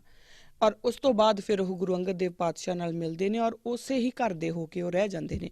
ਉਹ ਗੁਰੂ ਅੰਗਦ ਦੇਵ ਪਾਤਸ਼ਾਹ ਦੇ ਸਿੱਖ ਬਣ ਜਾਂਦੇ ਨੇ, ਗੁਰਸਿੱਖ ਬਣ ਜਾਂਦੇ ਨੇ। ਫਿਰ ਉੱਥੇ ਉਹ ਇੱਕ ਨਿਸ਼ਕਾਮ ਸੇਵਾ ਦੀ ਸੇਵਾ ਦਾ ਪੁੰਜ ਜਿਹੜਾ ਹੈ ਉਹ ਗੁਰੂ ਅਮਰਦਾਸ ਪਾਤਸ਼ਾਹ ਆਪਣੀ ਜੀਵਨ ਦੇ ਵਿੱਚ ਇੱਕ ਇਸ ਤਰ੍ਹਾਂ ਦੀ ਉਦਾਹਰਨ ਕ੍ਰੀਏਟ ਕਰਦੇ ਨੇ ਕਿ ਨਿਸ਼ਕਾਮ ਸੇਵਾ ਜਿਹਨੂੰ ਕਹਿੰਦੇ ਨੇ ਉਹ ਕੀ ਹੁੰਦੀ ਆ। ਉਹ ਗੁਰੂ ਅਮਰਦਾਸ ਪਾਤਸ਼ਾਹ ਸਾਨੂੰ ਇੱਕ ਐਗਜ਼ਾਮਪਲ ਕ੍ਰੀਏਟ ਕਰਕੇ ਦੱਸਦੇ ਨੇ ਕਿ ਜੇ ਤੁਸੀਂ ਕਦੀ ਸੋਚੋ ਕਿ ਅਸੀਂ ਨਿਸ਼ਕਾਮ ਸੇਵਾ ਕਰਨੀ ਹੈ ਤਾਂ ਆਹ ਲੈਵਲ ਹੈ ਨਿਸ਼ਕਾਮ ਸੇਵਾ ਦਾ, ਉਸ ਤੋਂ ਥੱਲੇ ਕੁਛ ਨਹੀਂ। ਇਹ ਸਾਖੀ ਰੂਪ ਦੇ ਵਿੱਚ ਸਾਡੇ ਕੋਲ ਆਉਂਦਾ ਹੈ। ਔਰ ਫਿਰ ਆਪਾਂ ਸਾਰੇ ਜਾਣਦੇ ਹਾਂ ਕਿ ਉਹ ਫਿਰ ਕਿਸ ਤਰੀਕੇ ਦੇ ਨਾਲ ਗੁਰੂ ਪਾਤਸ਼ਾਹ ਦੇ ਨਾਲ ਰਹਿੰਦੇ ਨੇ। ਫਿਰ ਉਹਨਾਂ ਦਾ ਜਦੋਂ ਉਹ ਗੁਰੂ ਅੰਗਦ ਦੇਵ ਮਹਾਰਾਜ ਉਹਨਾਂ ਨੂੰ ਗੁਰੂ ਥਾਪਦੇ ਨੇ, ਸਾਰੀ ਗੱਲ ਸਾਨੂੰ ਪਤਾ। ਹੁਣ ਆਪਾਂ ਪਹਿਲੀ ਜਿਹੜੀ ਆਪਾਂ ਸਾਖੀ ਦੀ ਗੱਲ ਕੀਤੀ ਹੈ ਕਿ ਬੀਬੀ ਅਮਰੋ ਦੇ ਕੋਲੋਂ ਜਦੋਂ ਉਹਨਾਂ ਨੂੰ ਸਰਵਣ ਕਰਦੇ ਆ, ਆਪਾਂ ਇਹਨੂੰ ਹੀ ਗੁਰਬਾਣੀ ਦੇ ਜਿਹੜਾ ਫੁਰਕਾਨ ਹੈ, ਪੈਰਾਮੀਟਰ ਹੈ, ਉਹਦੇ ਉੱਤੇ ਕਸਵੱਟੀ ਦੇ ਉੱਤੇ ਲੈ ਕੇ ਪਰਖ ਕੇ ਦੇਖਦੇ ਹਾਂ। ਜਾਂ ਇਹ ਕਹਿ ਲਈਏ ਕਿ ਪਰਖ ਕੇ ਨਹੀਂ, ਆਪਾਂ ਇਹ ਦੇਖਦੇ ਹਾਂ ਕਿ ਇਹਨਾਂ ਨੇ ਇਸ ਦੇ ਵਿੱਚ ਗੁਰੂ ਪਾਤਸ਼ਾਹ ਸਾਨੂੰ ਕੀ ਸਮਝਾਉਣਾ ਚਾਹ ਰਹੇ ਨੇ। ਕਿਉਂਕਿ ਜਦੋਂ ਉਹਨਾਂ ਨੇ ਗੁਰੂ ਨਾਨਕ ਦੀ ਬਾਣੀ ਸਰਵਣ ਕਰ ਲਈ ਤਾਂ ਉਹ ਉਦੋਂ ਹੀ ਗੁਰਸਿੱਖੀ ਵੱਲ, ਤਾਂ ਕਹਿ ਲਈਏ ਕਿ ਸਾਡੇ ਨਾਲ ਉਹਨਾਂ ਦਾ ਇੱਕ ਲਿੰਕ ਬਣਨਾ ਸ਼ੁਰੂ ਹੋ ਗਿਆ। ਉਦੋਂ ਉਹਨਾਂ ਨੇ ਦੱਸਤਾ ਕਿ ਸਿੱਖੋ ਹੁਣ ਮੇਰੀ ਗੱਲ ਸੁਣ ਲਿਓ, ਕਿਉਂਕਿ ਹੁਣ ਮੈਂ ਆ ਗਿਆ ਹੈ ਨਾ। ਕਿਉਂਕਿ ਹਰ ਇੱਕ ਜਿਹੜਾ ਨਵਾਂ ਚੈਪਟਰ ਆ ਉਹ ਉਦੋਂ ਹੀ ਸ਼ੁਰੂ ਹੁੰਦਾ ਜਦੋਂ ਉਹਨੇ ਸ਼ੁਰੂ ਹੋਣਾ ਹੁੰਦਾ। ਸੋ ਪਹਿਲੀ ਗੱਲ ਇਹਦੇ ਵਿੱਚੋਂ, ਇਸ ਸਾਖੀ ਦੇ ਵਿੱਚੋਂ ਸਾਨੂੰ 2-3 ਗੱਲਾਂ ਜਿਹੜੀਆਂ ਨੁਕਤੇ ਬੜੇ ਬਰੀਕ ਨੇ ਉਹ ਸਮਝਣੇ ਪੈਣਗੇ। ਪਹਿਲੀ ਗੱਲ ਤਾਂ ਇਹ ਕਿ ਜੋ ਆਪਾਂ ਗੁਰੂ ਨਾਨਕ ਪਾਤਸ਼ਾਹ ਬਾਰੇ ਡਿਸਕਸ ਕਰ ਰਹੇ ਸੀਗੇ ਕਿ ਉਹਨਾਂ ਦਾ ਪਹਿਲਾ ਫਰਮਾਨ ਜਿਹੜਾ ਹੈ ਗੁਰੂ ਨਾਨਕ ਪਾਤਸ਼ਾਹ ਦਾ, ਉਹ ਹੈ ਕਿ ਨੋ ਕੈਟਾਗਰੀ ਐਟ ਆਲ। ਅਵਲ ਅੱਲਾ ਨੂਰ ਉਪਾਇਆ ਕੁਦਰਤ ਕੇ ਸਭ ਬੰਦੇ, ਏਕ ਨੂਰ ਤੇ ਸਭ ਜਗ ਉਪਜਿਆ ਕੌਣ ਭਲੇ ਕੋ ਮੰਦੇ। ਹੁਣ ਜਦੋਂ ਇਹ ਗੱਲ ਆਪਾਂ ਕਰਦੇ ਹਾਂ, ਜਦੋਂ ਗੁਰੂ ਗ੍ਰੰਥ ਸਾਹਿਬ ਮਹਾਰਾਜ ਸਾਨੂੰ ਇਹ ਗੱਲ ਬੋਲਦੇ ਨੇ ਤਾਂ ਉਹਦੇ ਵਿੱਚ ਇੱਕੋ ਹੀ ਗੱਲ ਸਮਝ ਆਉਂਦੀ ਹੈ ਕਿ ਅਵਲ ਅੱਲਾਹ ਨੂਰ ਉਪਾਇਆ। ਸਾਰੀ ਜਿਹੜੀ ਕਾਇਨਾਤ ਦਾ ਇੱਕੋ ਹੀ ਪਰਮਾਤਮਾ ਹੈ ਜਿਸਨੇ ਸਾਰੀ ਦੁਨੀਆ ਨੂੰ ਬਣਾਇਆ ਔਰ ਕੁਦਰਤ ਦੇ ਉਸੇ ਦੇ ਹੀ ਸਭ ਬੰਦੇ ਨੇ। ਹੁਣ ਇਹਦਾ ਮਤਲਬ ਕੀ ਹੈ? ਔਰ ਇਹ ਆਪਾਂ ਗੁਰੂ ਨਾਨਕ ਪਾਤਸ਼ਾਹ ਦੀ ਜਦੋਂ ਆਪਾਂ ਲਾਈਫ ਦੇ ਬਾਰੇ ਡਿਸਕਸ ਕਰ ਰਹੇ ਸੀ ਉਦੋਂ ਬੜਾ ਡੀਟੇਲ ਦੇ ਵਿੱਚ ਆਪਾਂ ਇਹ ਡਿਸਕਸ ਕੀਤਾ ਕਿ ਗੁਰੂ ਪਾਤਸ਼ਾਹ ਨੇ ਇੱਕ ਗੱਲ ਸਮਝਾਈ ਹੈ ਕਿ ਕੋਈ ਕੈਟਾਗਰੀ ਗੁਰੂ ਨਾਨਕ ਦੇ ਘਰ ਦੇ ਵਿੱਚ ਅਲਾਉਡ ਨਹੀਂ। ਜੇ ਅਸੀਂ ਕਿਸੇ ਵੀ ਕੈਟਾਗਰੀ ਦੇ ਵਿੱਚ ਪੈਂਦੇ ਹਾਂ, ਊਚ ਨੀਚ, ਔਰਤ ਮਰਦ, ਚੰਗਾ ਬੁਰਾ, ਕਿਸੇ ਤਰ੍ਹਾਂ ਦੀ ਵੀ ਕੈਟਾਗਰੀ ਦੇ ਵਿੱਚ ਪੈਂਦੇ ਹਾਂ ਤਾਂ ਅਸੀਂ ਗੁਰੂ ਨਾਨਕ ਨੂੰ ਪਿੱਠ ਦਿੰਦੇ ਹਾਂ। ਇਸ ਦਾ ਮਤਲਬ ਆਪਾਂ ਬੜਾ ਡਿਟੇਲ ਦੇ ਵਿੱਚ ਆਲਰੇਡੀ ਗੱਲ ਕਰ ਚੁੱਕੇ ਹਾਂ। ਮੈਂ ਦੁਬਾਰਾ ਉਹਨੂੰ ਦੁਹਰਾ ਕੇ ਸਮਾਂ ਖਰਾਬ ਨਹੀਂ ਕਰੂੰਗੀ, ਪਰ ਜੇਕਰ ਕਿਸੇ ਨੇ ਉਹ ਨਹੀਂ ਸੁਣਿਆ ਤਾਂ ਉਹ ਗੁਰੂ ਨਾਨਕ ਪਾਤਸ਼ਾਹ ਦੀਆਂ ਜਿਹੜੀ ਜੀਵਨ ਕਾਲ ਨੂੰ ਆਪਾਂ ਡਿਸਕਸ ਕਰ ਰਹੇ ਸੀਗੇ ਉਹਦੇ ਵਿੱਚੋਂ ਜਾ ਕੇ ਉਹਨਾਂ YouTube ਦੇ ਉੱਤੇ ਉਹ ਵੀਡੀਓਜ਼ ਸ਼ਾਇਦ ਪਈਆਂ ਹੋਣਗੀਆਂ, ਤਾਂ ਉਹਦੇ ਵਿੱਚ ਜਾ ਕੇ ਤੁਸੀਂ ਦੇਖ ਸਕਦੇ ਆ ਕਿ ਮੈਂ ਕਿਹੜੀ ਗੱਲ ਕਰ ਰਹੀ ਹਾਂ। ਸੋ ਕੋਈ ਕੈਟਾਗਰੀ ਜਿਹੜੀ ਆ ਅਲਾਊਡ ਨਹੀਂ ਆ। ਹੁਣ ਇੱਥੇ ਇੱਕ ਗੱਲ ਆਪਾਂ ਦੇਖੀਏ ਕਿ ਜੋ ਬੀਬੀ ਅਮਰੋ ਹੈ ਉਹ ਰਿਸ਼ਤੇ ਵਿੱਚ ਉਹਨਾਂ ਗੁਰੂ ਮਹਾਰਾਜ ਦੇ, ਗੁਰੂ ਅਮਰਦਾਸ ਪਾਤਸ਼ਾਹ ਦੇ ਨੂੰਹ ਲੱਗਦੇ ਨੇ। ਔਰ ਉਸ ਸਮੇਂ ਔਰ ਅੱਜ ਤੱਕ ਵੀ ਇਹ ਗੱਲ ਚੱਲਦੀ ਆ ਰਹੀ ਹੈ ਵੈਸੇ, ਪਰ ਉਸ ਸਮੇਂ ਜ਼ਿਆਦਾ ਸੀ ਕਿ ਜਦੋਂ ਇੱਕ ਘਰ ਦੇ ਵਿੱਚ ਇੱਕ ਨੂੰਹ ਤੇ ਸਹੁਰੇ ਦਾ ਪਰਦਾ ਵੀ ਹੁੰਦਾ ਸੀਗਾ, ਇੱਕ ਗੱਲ। ਦੂਜੀ ਗੱਲ, ਜਿਹੜੀ ਨੂੰਹ ਹੁੰਦੀ ਆ ਉਹ ਹਮੇਸ਼ਾ ਬਾਹਰੋਂ ਆਈ ਹੁੰਦੀ ਆ ਔਰ ਉਹਨੂੰ ਕਦੀ ਵੀ ਘਰ ਦੇ ਵਿੱਚ ਉਹ ਸਨਮਾਨ ਨਹੀਂ ਸੀ ਦਿੱਤਾ ਜਾਂਦਾ। ਔਰ ਇਹ ਉਹਨਾਂ ਵੇਲਿਆਂ 'ਚ ਗੱਲਾਂ ਚੱਲਦੀਆਂ ਸੀਗੀਆਂ। ਹਮੇਸ਼ਾ ਤੋਂ ਹੀ ਉਹਨੂੰ ਉਹਦੀ ਗੱਲ ਜਿਹੜੀ ਆ ਉਹਨੂੰ ਇੱਕ ਟਾਈਪ ਆਫ ਫਰਨੀਚਰ ਬਣਾ ਕੇ ਰੱਖਿਆ ਜਾਂਦਾ ਸੀ ਕਿ ਉਹਦੀ ਕੋਈ ਗੱਲ ਬਹੁਤੀ ਸੁਣੀ ਨਹੀਂ ਸੀ ਜਾਂਦੀ ਉਸ ਘਰ ਦੇ ਵਿੱਚ। ਹੁਣ ਜਦੋਂ ਇਸ ਗੱਲ ਨੂੰ ਆਪਾਂ ਜਰਾ ਬਹੁਤ ਬਰੀਕੀ ਨਾਲ ਦੇਖੀਏ, ਇਹ ਗੱਲ ਇੰਝ ਹੀ ਪਾਸ ਕਰ ਦੇਣ ਵਾਲੀ ਨਹੀਂ ਹੈ, ਇਹ ਗੱਲ ਬੜੀ ਇੰਪੋਰਟੈਂਟ ਹੈ। ਜਦੋਂ ਇੱਕ ਤਾਂ ਇਹ ਜਿਹੜੀ ਨੂੰਹ ਸਹੁਰਾ, ਵੱਡਾ ਛੋਟਾ, ਕੌਣ ਜ਼ਿਆਦਾ ਗਿਆਨੀ ਹੋ ਸਕਦਾ, ਕਿਉਂਕਿ ਅੱਜ ਵੀ ਸਾਡੇ ਘਰਾਂ ਦੇ ਵਿੱਚ ਇਹੀ ਗੱਲ ਆਉਂਦੀ ਆ ਕਿ ਅਗਰ ਕੋਈ ਬੱਚਾ ਆਪਣੇ ਮਾਂ-ਬਾਪ ਨੂੰ, ਚਾਹੇ ਉਹ ਨੂੰਹ ਆਪਣੇ ਸਹੁਰੇ ਨੂੰ ਕਹੇ ਜਾਂ ਜਵਾਈ ਆਪਣੀ ਸੱਸ ਜਾਂ ਸਹੁਰੇ ਨੂੰ ਕਹੇ ਜਾਂ ਧੀ ਆਪਣੇ ਬਾਪ ਨੂੰ ਕਹੇ ਜਾਂ ਮੁੰਡਾ ਆਪਣੇ ਬਾਪ ਨੂੰ ਕਹੇ, ਇੱਕ ਗੱਲ ਮੰਨ ਲਈ ਜਾਂਦੀ ਆ ਔਰ ਹਮੇਸ਼ਾ ਇਹ ਕਿਹਾ ਜਾਂਦਾ ਕਿ ਅਸੀਂ ਵੱਡੇ ਆ, ਸਾਨੂੰ ਤੁਹਾਡੇ ਤੋਂ ਜ਼ਿਆਦਾ ਪਤਾ। ਗੁਰੂ ਨਾਨਕ ਦੇ ਘਰ ਦੇ ਵਿੱਚ ਇਹ ਕੈਟਾਗਰੀ ਨਹੀਂ ਹੈ, ਨਾ ਤਾਂ ਉਮਰ ਦੇ ਨਾਲ ਤੇ ਨਾ ਰਿਸ਼ਤੇ ਦੇ ਨਾਲ ਤੁਸੀਂ ਵੱਡੇ ਹੁੰਦੇ ਆ ਗਿਆਨ ਵੱਲੋਂ। ਉਮਰ ਦੇ ਵਿੱਚ ਤਾਂ ਤੁਸੀਂ ਅਗਰ ਵੱਡੇ ਹੈਗੇ ਆ ਔਰ ਤੁਹਾਡੀ ਇੱਕ ਜਿਹੜੀ ਇੱਜ਼ਤ ਆ ਡੈਫੀਨੇਟਲੀ ਉਹ ਬਰਕਰਾਰ ਹੈ, ਤਾਂ ਮੇਰਾ ਕਹਿਣ ਦਾ ਮਤਲਬ ਇੱਕ ਤਾਂ ਹੀ ਨਹੀਂ ਆ ਕਿ ਬੱਚੇ ਹੁਣ ਕੱਲ੍ਹ ਨੂੰ ਸਵੇਰੇ ਉੱਠ ਕੇ ਕਹਿਣਾ ਸ਼ੁਰੂ ਕਰ ਦੇਣ ਕਿ daddy I am more intelligent than you. ਇੱਦਾਂ ਨਹੀਂ ਹੁੰਦਾ। ਸਿਰਫ ਕਹਿ ਦੇਣ ਨਾਲ ਨਹੀਂ, ਤੁਹਾਨੂੰ ਆਪਣੇ ਇੰਟੈਲੈਕਟ ਜਿਹੜਾ ਉਹ ਸਾਬਤ ਵੀ ਕਰਨਾ ਪਊਗਾ। ਔਰ ਇੰਟੈਲੈਕਟ ਸਾਬਤ ਕਰਨ ਦੇ ਲਈ ਜਿਹੜੇ ਉਲਟੇ ਪੁਲਟੇ ਤਰਕ ਨਹੀਂ ਚੱਲਦੇ ਹੁੰਦੇ, ਲੌਜਿਕ ਰੈਸ਼ਨੈਲਿਟੀ ਦੇ ਨਾਲ ਗੱਲ ਕਰਨੀ ਪਊਗੀ।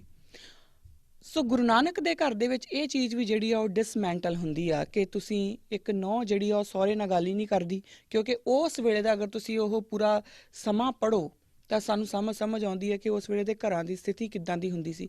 ਨੂੰਹ ਸਹੁਰੇ ਨਾਲ ਆਪਸ 'ਚ ਗੱਲ ਨਹੀਂ ਕਰਦੀ। ਨੂੰਹ ਦੇ ਵਾਸਤੇ ਸਹੁਰੇ ਦਾ ਜੋ ਕਿਹਾ ਉਹ ਫਰਮਾਨ ਹੈ। ਅੱਜ ਵੀ ਸਾਡੇ ਘਰਾਂ 'ਚ ਇੰਝ ਹੀ ਹੁੰਦਾ ਆ।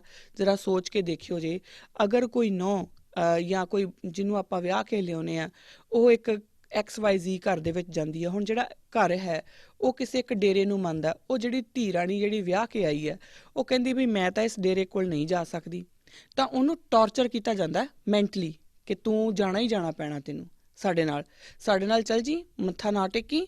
ਫਿਰ ਉਹ ਜਾ ਕੇ ਮੱਥਾ ਵੀ ਟੇਕੀ। ਉਹ ਜਿਹੜੀਆਂ ਆਪਣੇ ਰੰਗ ਦੇ ਵਿੱਚ ਰੰਗਣ ਦੀ ਗੱਲ ਹੈ ਕਿ ਕਿਉਂਕਿ ਹੁਣ ਤੂੰ, ਔਰ ਬਕਾਇਦਾ ਇਹ ਗੱਲਾਂ ਕਹੀਆਂ ਜਾਂਦੀਆਂ ਕਿ ਤੇਰਾ ਹੁਣ ਵਿਆਹ ਹੋ ਗਿਆ, ਜੋ ਤੇਰੇ ਮਾਂ-ਬਾਪ ਦਾ ਸੀਗਾ ਉਹ ਛੁੱਟ ਗਿਆ, ਹੁਣ ਤੂੰ ਇਸ ਸਾਰੀ ਚੀਜ਼ ਨੂੰ ਜਿਹੜਾ ਉਹ ਅਪਣਾ ਲਾ। ਪਰ ਇਹ ਗੁਰੂ ਨਾਨਕ ਦੇ ਘਰ ਦੀ ਵਡਿਆਈ ਹੈ। ਮੇਰੀ ਹੱਥ ਜੋੜ ਕੇ ਬੇਨਤੀ ਹੈ, ਇਸ ਚੀਜ਼ ਨੂੰ ਬੜੇ ਧਿਆਨ ਨਾਲ, ਬੜੀ ਬਰੀਕੀ ਨਾਲ ਸਮਝਣ ਦੀ ਕੋਸ਼ਿਸ਼ ਕਰਿਆ ਜੇ। ਇਹ ਗੁਰੂ ਨਾਨਕ ਦੇ ਘਰ ਦੀ ਹੀ ਵਡਿਆਈ ਹੈ ਕਿ ਜਿੱਥੇ ਨੂੰਹ ਜਿਹੜੀ ਹੈ ਉਹ ਕੁਝ ਕਹਿ ਰਹੀ ਹੈ ਔਰ ਸਹੁਰਾ ਕਹਿੰਦਾ ਕਿ ਮੈਨੂੰ ਤਾਂ ਬਹੁਤ ਵਧੀਆ ਲੱਗਾ, ਮੈਨੂੰ ਆਪਣੇ ਪਿਤਾ ਜੀ ਨਾਲ ਮਿਲਾ। ਹੁਣ ਅਗਲੀ ਗੱਲ ਜਿਹੜੀ ਆਉਂਦੀ ਆ ਉਹ ਇਹ ਹੈ ਕਿ ਕੁੜਮ ਹੈ, ਔਰ ਜੋ ਉਸ ਵੇਲੇ ਦੇ ਲੋਕਾਂ ਦੇ ਵਿੱਚ ਇਹ ਗੱਲ ਸੀ, ਅੱਜ ਵੀ ਉਹੀ ਚੱਲਦੀ ਆ ਰਹੀ ਹੈ ਕਿ ਜਿਹੜੇ ਕੁੜੀ ਵਾਲੇ ਹੁੰਦੇ ਆ ਉਹ ਨੀਵੇਂ ਹੁੰਦੇ ਆ, ਮੁੰਡੇ ਵਾਲੇ ਉੱਚੇ ਹੁੰਦੇ ਆ। ਜਿਹੜੀਆਂ ਇਹ ਹਰ ਜਗ੍ਹਾ ਦੇ ਉੱਤੇ ਬੜੀਆਂ ਰਬਿਸ਼ ਗੱਲਾਂ ਅੱਜ ਵੀ ਚੱਲਦੀਆਂ। ਅੱਜ ਵੀ ਬਹੁਤ ਸਾਰੇ ਘਰ ਐਸੇ ਨੇ ਜਿਹਦੇ 'ਚ ਇਹ ਮੰਨਿਆ ਜਾਂਦਾ ਹੈ ਕਿ ਕੁੜੀ ਵਾਲੇ ਹੀ ਰਿਸ਼ਤਾ ਲੈ ਕੇ ਆਉਣਗੇ, ਅਸੀਂ ਮੁੰਡੇ ਵਾਲੇ ਅਸੀਂ ਰਿਸ਼ਤਾ ਕਿਉਂ ਲੈ ਕੇ ਜਾਈਏ, ਜਾਂ ਕੁੜੀ ਵਾਲੇ ਆ ਉਹੀ ਸਾਡੇ ਕੋਲ ਆ ਕੇ ਮਾਫੀ ਮੰਗ ਕੇ ਜਾਣ, ਅਸੀਂ ਕਿਉਂ ਜਾਈਏ, ਭਾਵੇਂ ਗਲਤੀ ਸਾਡੀ ਹੋਈ ਕਿਉਂ ਨਾ ਹੋਵੇ। ਇਹ ਗੱਲਾਂ ਅੱਜ ਵੀ ਸਾਡੇ ਸਮਾਜ ਦੇ ਵਿੱਚ ਬਰਕਰਾਰ ਨੇ ਬਹੁਤ ਲੈਵਲ ਤੱਕ। ਪਰ ਗੁਰੂ ਨਾਨਕ ਦੇ ਘਰ ਦੀ ਸਿਫਤ ਦੇਖੀਏ ਤਾਂ ਗੁਰੂ ਨਾਨਕ ਦੇ ਘਰ ਦੇ ਵਿੱਚ ਜਿਹੜੇ ਮੁੰਡੇ ਵਾਲੇ ਨੇ ਉਹ ਆਪਣੇ ਕੁੜਮ ਨੂੰ ਜਾ ਕੇ ਗੁਰੂ ਵੀ ਬਣਾ ਲੈਂਦੇ ਨੇ। ਹੁਣ ਇਹ ਜਿਹੜੀ ਗੱਲਾਂ ਮੈਂ ਕਹਿ ਰਹੀ ਹਾਂ, ਹੋ ਸਕਦਾ ਆਪ 'ਚੋਂ ਕਿਸੇ ਨੂੰ ਇਹ ਲੱਗੇ ਕਿ ਨਹੀਂ ਇਹ ਤਾਂ ਐਵੇਂ ਇੱਦਾਂ ਥੋੜ੍ਹੀ ਆ ਉਹਨਾਂ ਨੇ ਗੁਰਬਾਣੀ ਦੇਖੀ। ਬਿਲਕੁਲ ਗੁਰਬਾਣੀ ਦੇਖੀ। ਜੋ ਆਪ ਨਾਰਾਇਣ ਕਲਾ ਧਾਰ ਇਸ ਜਗ ਮੇ ਪਰਵਰਿਓ, ਗੁਰੂ ਨਾਨਕ ਪਾਤਸ਼ਾਹ ਦੀ ਆਪਾਂ ਗੱਲ ਕਰ ਰਹੇ ਹਾਂ। ਕਿਆ ਸਾਨੂੰ ਇਹ ਲੱਗਦਾ ਆ ਕਿ ਉਹ ਗੁਰੂ ਅਮਰਦਾਸ ਪਾਤਸ਼ਾਹ ਨੂੰ, ਜਾਂ ਗੁਰੂ ਅਮਰਦਾਸ ਪਾਤਸ਼ਾਹ ਜਿਹੜੀ ਇੰਨੀ ਰੂਹਾਨੀ ਉਹਨਾਂ ਦੀ ਰੂਹ ਹੋਊਗੀ, ਕਮਾਈ ਤਾਂ ਉਹਨਾਂ ਦੀ ਹੋਊਗੀ ਨਾ, ਜਿਹੜੀ ਉਹ ਆ ਕੇ ਤੇ ਫਾਈਨਲੀ ਇਸ ਪਦਵੀ ਤੇ ਗੁਰੂ ਦੀ ਪਦਵੀ ਦੇ ਉੱਤੇ ਉਹਨਾਂ ਨੂੰ ਜਿਹੜਾ ਬਿਰਾਜਮਾਨ ਹੋਣ ਦਾ ਮੌਕਾ ਮਿਲਦਾ, ਉਹਨਾਂ ਦੀ ਰੂਹ ਦੀ ਕਮਾਈ ਤਾਂ ਇੰਨੀ ਹੋਊਗੀ ਨਾ। ਸਾਨੂੰ ਕੀ ਲੱਗਦਾ ਕਿ ਕਿਸੇ ਹੋਰ ਜਗ੍ਹਾ ਦੇ ਉੱਤੇ ਉਹ ਨਹੀਂ ਹੋ ਸਕਦੇ ਸੀ, ਜਾਂ ਉਹ ਪਹਿਲਾਂ ਗੁਰੂ ਵਾਲੇ ਨਹੀਂ ਹੋ ਸਕਦੇ ਸੀ? ਬੀਬੀ ਅਮਰੋ ਹੀ ਕਿਉਂ ਰਸਤਾ ਬਣਦੇ ਨੇ, ਜ਼ਰੀਆ ਬਣਦੇ ਨੇ ਗੁਰੂ ਅੰਗਦ ਦੇਵ ਪਾਤਸ਼ਾਹ ਤੱਕ ਜਾਣ ਦਾ? ਇਹ ਗੱਲ ਬੜੀ ਬਰੀਕ ਹੈ, ਪਰ ਇਹ ਸਮਝਣ ਵਾਲੀ ਹੈ, ਕਿਉਂਕਿ ਇੱਥੇ ਇੱਕ ਕੈਟਾਗਰੀ ਡਿਸਮੈਂਟਲ ਕਰਨੀ ਸੀ ਕਿ ਜਦੋਂ ਕੋਈ ਰਿਸ਼ਤੇ ਜੁੜਦੇ ਨੇ ਤਾਂ ਜਿਹੜਾ ਭਾਵੇਂ ਤੁਹਾਡਾ ਰਿਸ਼ਤਾ ਜਿਹੜਾ ਮਰਜ਼ੀ ਹੈ, ਵੱਡਾ ਉਹੀ ਜਿਹਦਾ ਗਿਆਨ ਵੱਡਾ ਉਹੀ ਹੋਊਗਾ। ਇਹ ਗੁਰੂ ਪਾਤਸ਼ਾਹ ਦੇ, ਇਹ ਸਾਡੇ ਗੁਰੂ ਨਾਨਕ ਮਹਾਰਾਜ ਦੇ ਘਰ ਦੀ ਸਿਫਤ ਹੈ। ਹੁਣ ਇੱਕ ਬਹੁਤ ਵੱਡਾ, ਇਸ ਤੋਂ ਬਾਅਦ ਅੱਗੇ ਜਦੋਂ ਆਪਾਂ ਲੈਜੈਂਡਸ ਪੜ੍ਹਦੇ ਹਾਂ, ਜੋ ਸਾਖੀ ਰੂਪ ਸਾਡੇ ਕੋਲ ਸਾਹਮਣੇ ਆਉਂਦਾ ਕਿ ਗੁਰੂ ਅਮਰਦਾਸ ਪਾਤਸ਼ਾਹ ਜਿਹੜੇ ਨੇ ਉਹ ਗੁਰੂ ਅੰਗਦ ਦੇਵ ਮਹਾਰਾਜ ਦੀ ਸੇਵਾ ਦੇ ਵਿੱਚ 24 ਘੰਟੇ ਰਹਿੰਦੇ ਨੇ, ਔਰ ਕਿਸ ਤਰੀਕੇ ਨਾਲ ਉਹ ਸੇਵਾ ਕਰਦੇ ਨੇ ਇਹਦੇ ਬਾਰੇ ਮੈਂ ਨਹੀਂ ਜ਼ਿਆਦਾ ਵਿਸਥਾਰ 'ਚ ਜਾਊਂਗੀ, ਕਿਉਂਕਿ ਆਪ ਸਭ ਜਾਣਦੇ ਹੋ। ਹੁਣ ਇਸ ਚੀਜ਼ ਨੂੰ ਵੀ ਫਿਰ ਉਸੇ ਗੱਲ ਦੇ ਉੱਤੇ ਲੈ ਕੇ ਆਓ, ਜਦੋਂ ਅਸੀਂ ਇਹ ਕਹਿੰਦੇ ਆ ਨਾ ਕਿ ਗੁਰੂ ਨਾਨਕ ਤਾਂ ਇਨਸਾਨ ਸੀ, ਹੈ ਨਾ, ਗੁਰੂ ਨਾਨਕ ਤਾਂ ਇੱਕ ਆਮ ਇਨਸਾਨ ਸੀ, ਗੁਰੂ ਨਾਨਕ ਤਾਂ ਇੱਕ ਰੈਵੋਲਿਊਸ਼ਨਰੀ ਸੀ, ਜਾਂ ਗੁਰੂ ਨਾਨਕ ਦਾ ਘਰ ਤਾਂ ਬਸ ਇੱਕ ਆਈਡੀਆ ਹੈ। ਜਦੋਂ ਆਪਾਂ ਇਹੋ ਜਿਹੀਆਂ ਗੱਲਾਂ ਕਰਦੇ, ਸਾਨੂੰ ਇਹਨਾਂ ਚੀਜ਼ਾਂ ਨੂੰ ਸਮਝਣਾ ਪਊਗਾ। ਸਾਡੀ ਅੱਜ ਦੀ ਹਉਮੈ, ਜਿਹੜੇ ਲੋਕ ਵੀ ਇਹ ਗੱਲਾਂ ਕਰਦੇ ਨੇ, ਉਹਨਾਂ ਦਾ ਇੰਨਾ ਹੰਕਾਰ ਹੈ ਕਿ ਅਗਰ ਤੁਸੀਂ ਉਹਨਾਂ ਨੂੰ ਕਹੋ ਕਿ ਤੁਸੀਂ ਆ ਭਾਈ ਸਾਹਿਬ ਗਲਤ ਗੱਲ ਬੋਲ ਦਿੱਤੀ ਆ, ਚਲੋ ਸੰਗਤ ਕੋਲੋਂ ਮਾਫੀ ਮੰਗ ਲਿਓ, ਉਹ ਮਾਫੀ ਨਹੀਂ ਮੰਗਦੇ। ਉਹ ਗੱਲ ਨੂੰ ਗੋਲ ਕਰਦੇ ਆ, ਪਰ ਮਾਫੀ ਨਹੀਂ ਮੰਗਣਗੇ। ਮੈਂ ਆਪਣੇ ਆਪ ਨੂੰ ਹੀ ਅਗਰ ਸੋਚਾਂ ਕਿ ਅਗਰ ਮੈਨੂੰ ਕੋਈ ਆ ਕੇ ਕਹੇ ਕਿ ਤੂੰ ਗਲਤ ਹੈ ਬਈ, ਤਾਂ ਹੋ ਸਕਦਾ ਇੱਕ ਵਾਰੀ ਮੇਰੇ ਦਿਲ 'ਚ ਆਵੇ ਕਿ ਮੈਂ ਇਹਦੇ ਤੋਂ ਜ਼ਿਆਦਾ ਪੜ੍ਹੀ ਹੋ ਸਕਦੀ ਹਾਂ, ਮੈਂ ਕਿਉਂ ਮੰਨਾਂ? ਪਰ ਗੁਰੂ ਨਾਨਕ ਦੇ ਘਰ ਦੀ ਇਹ ਸਿਫਤ ਹੈ ਕਿ ਗੁਰੂ ਨਾਨਕ ਪਾਤਸ਼ਾਹ ਦੇ ਘਰ ਦੇ ਵਿੱਚ ਜਿਹੜਾ ਹੈ ਉਹ ਅਮਲਾਂ ਦਾ ਹੀ ਜਿਹੜਾ ਨਿਬੇੜਾ ਹੁੰਦਾ ਆ। ਤੁਹਾਡੇ ਅਮਲ ਚੰਗੇ ਨੇ, ਤੁਸੀਂ ਚੰਗੇ ਹੋ, ਤੁਹਾਡੇ ਅਮਲ ਬੁਰੇ ਨੇ, ਤੁਸੀਂ ਬੁਰੇ ਹੋ।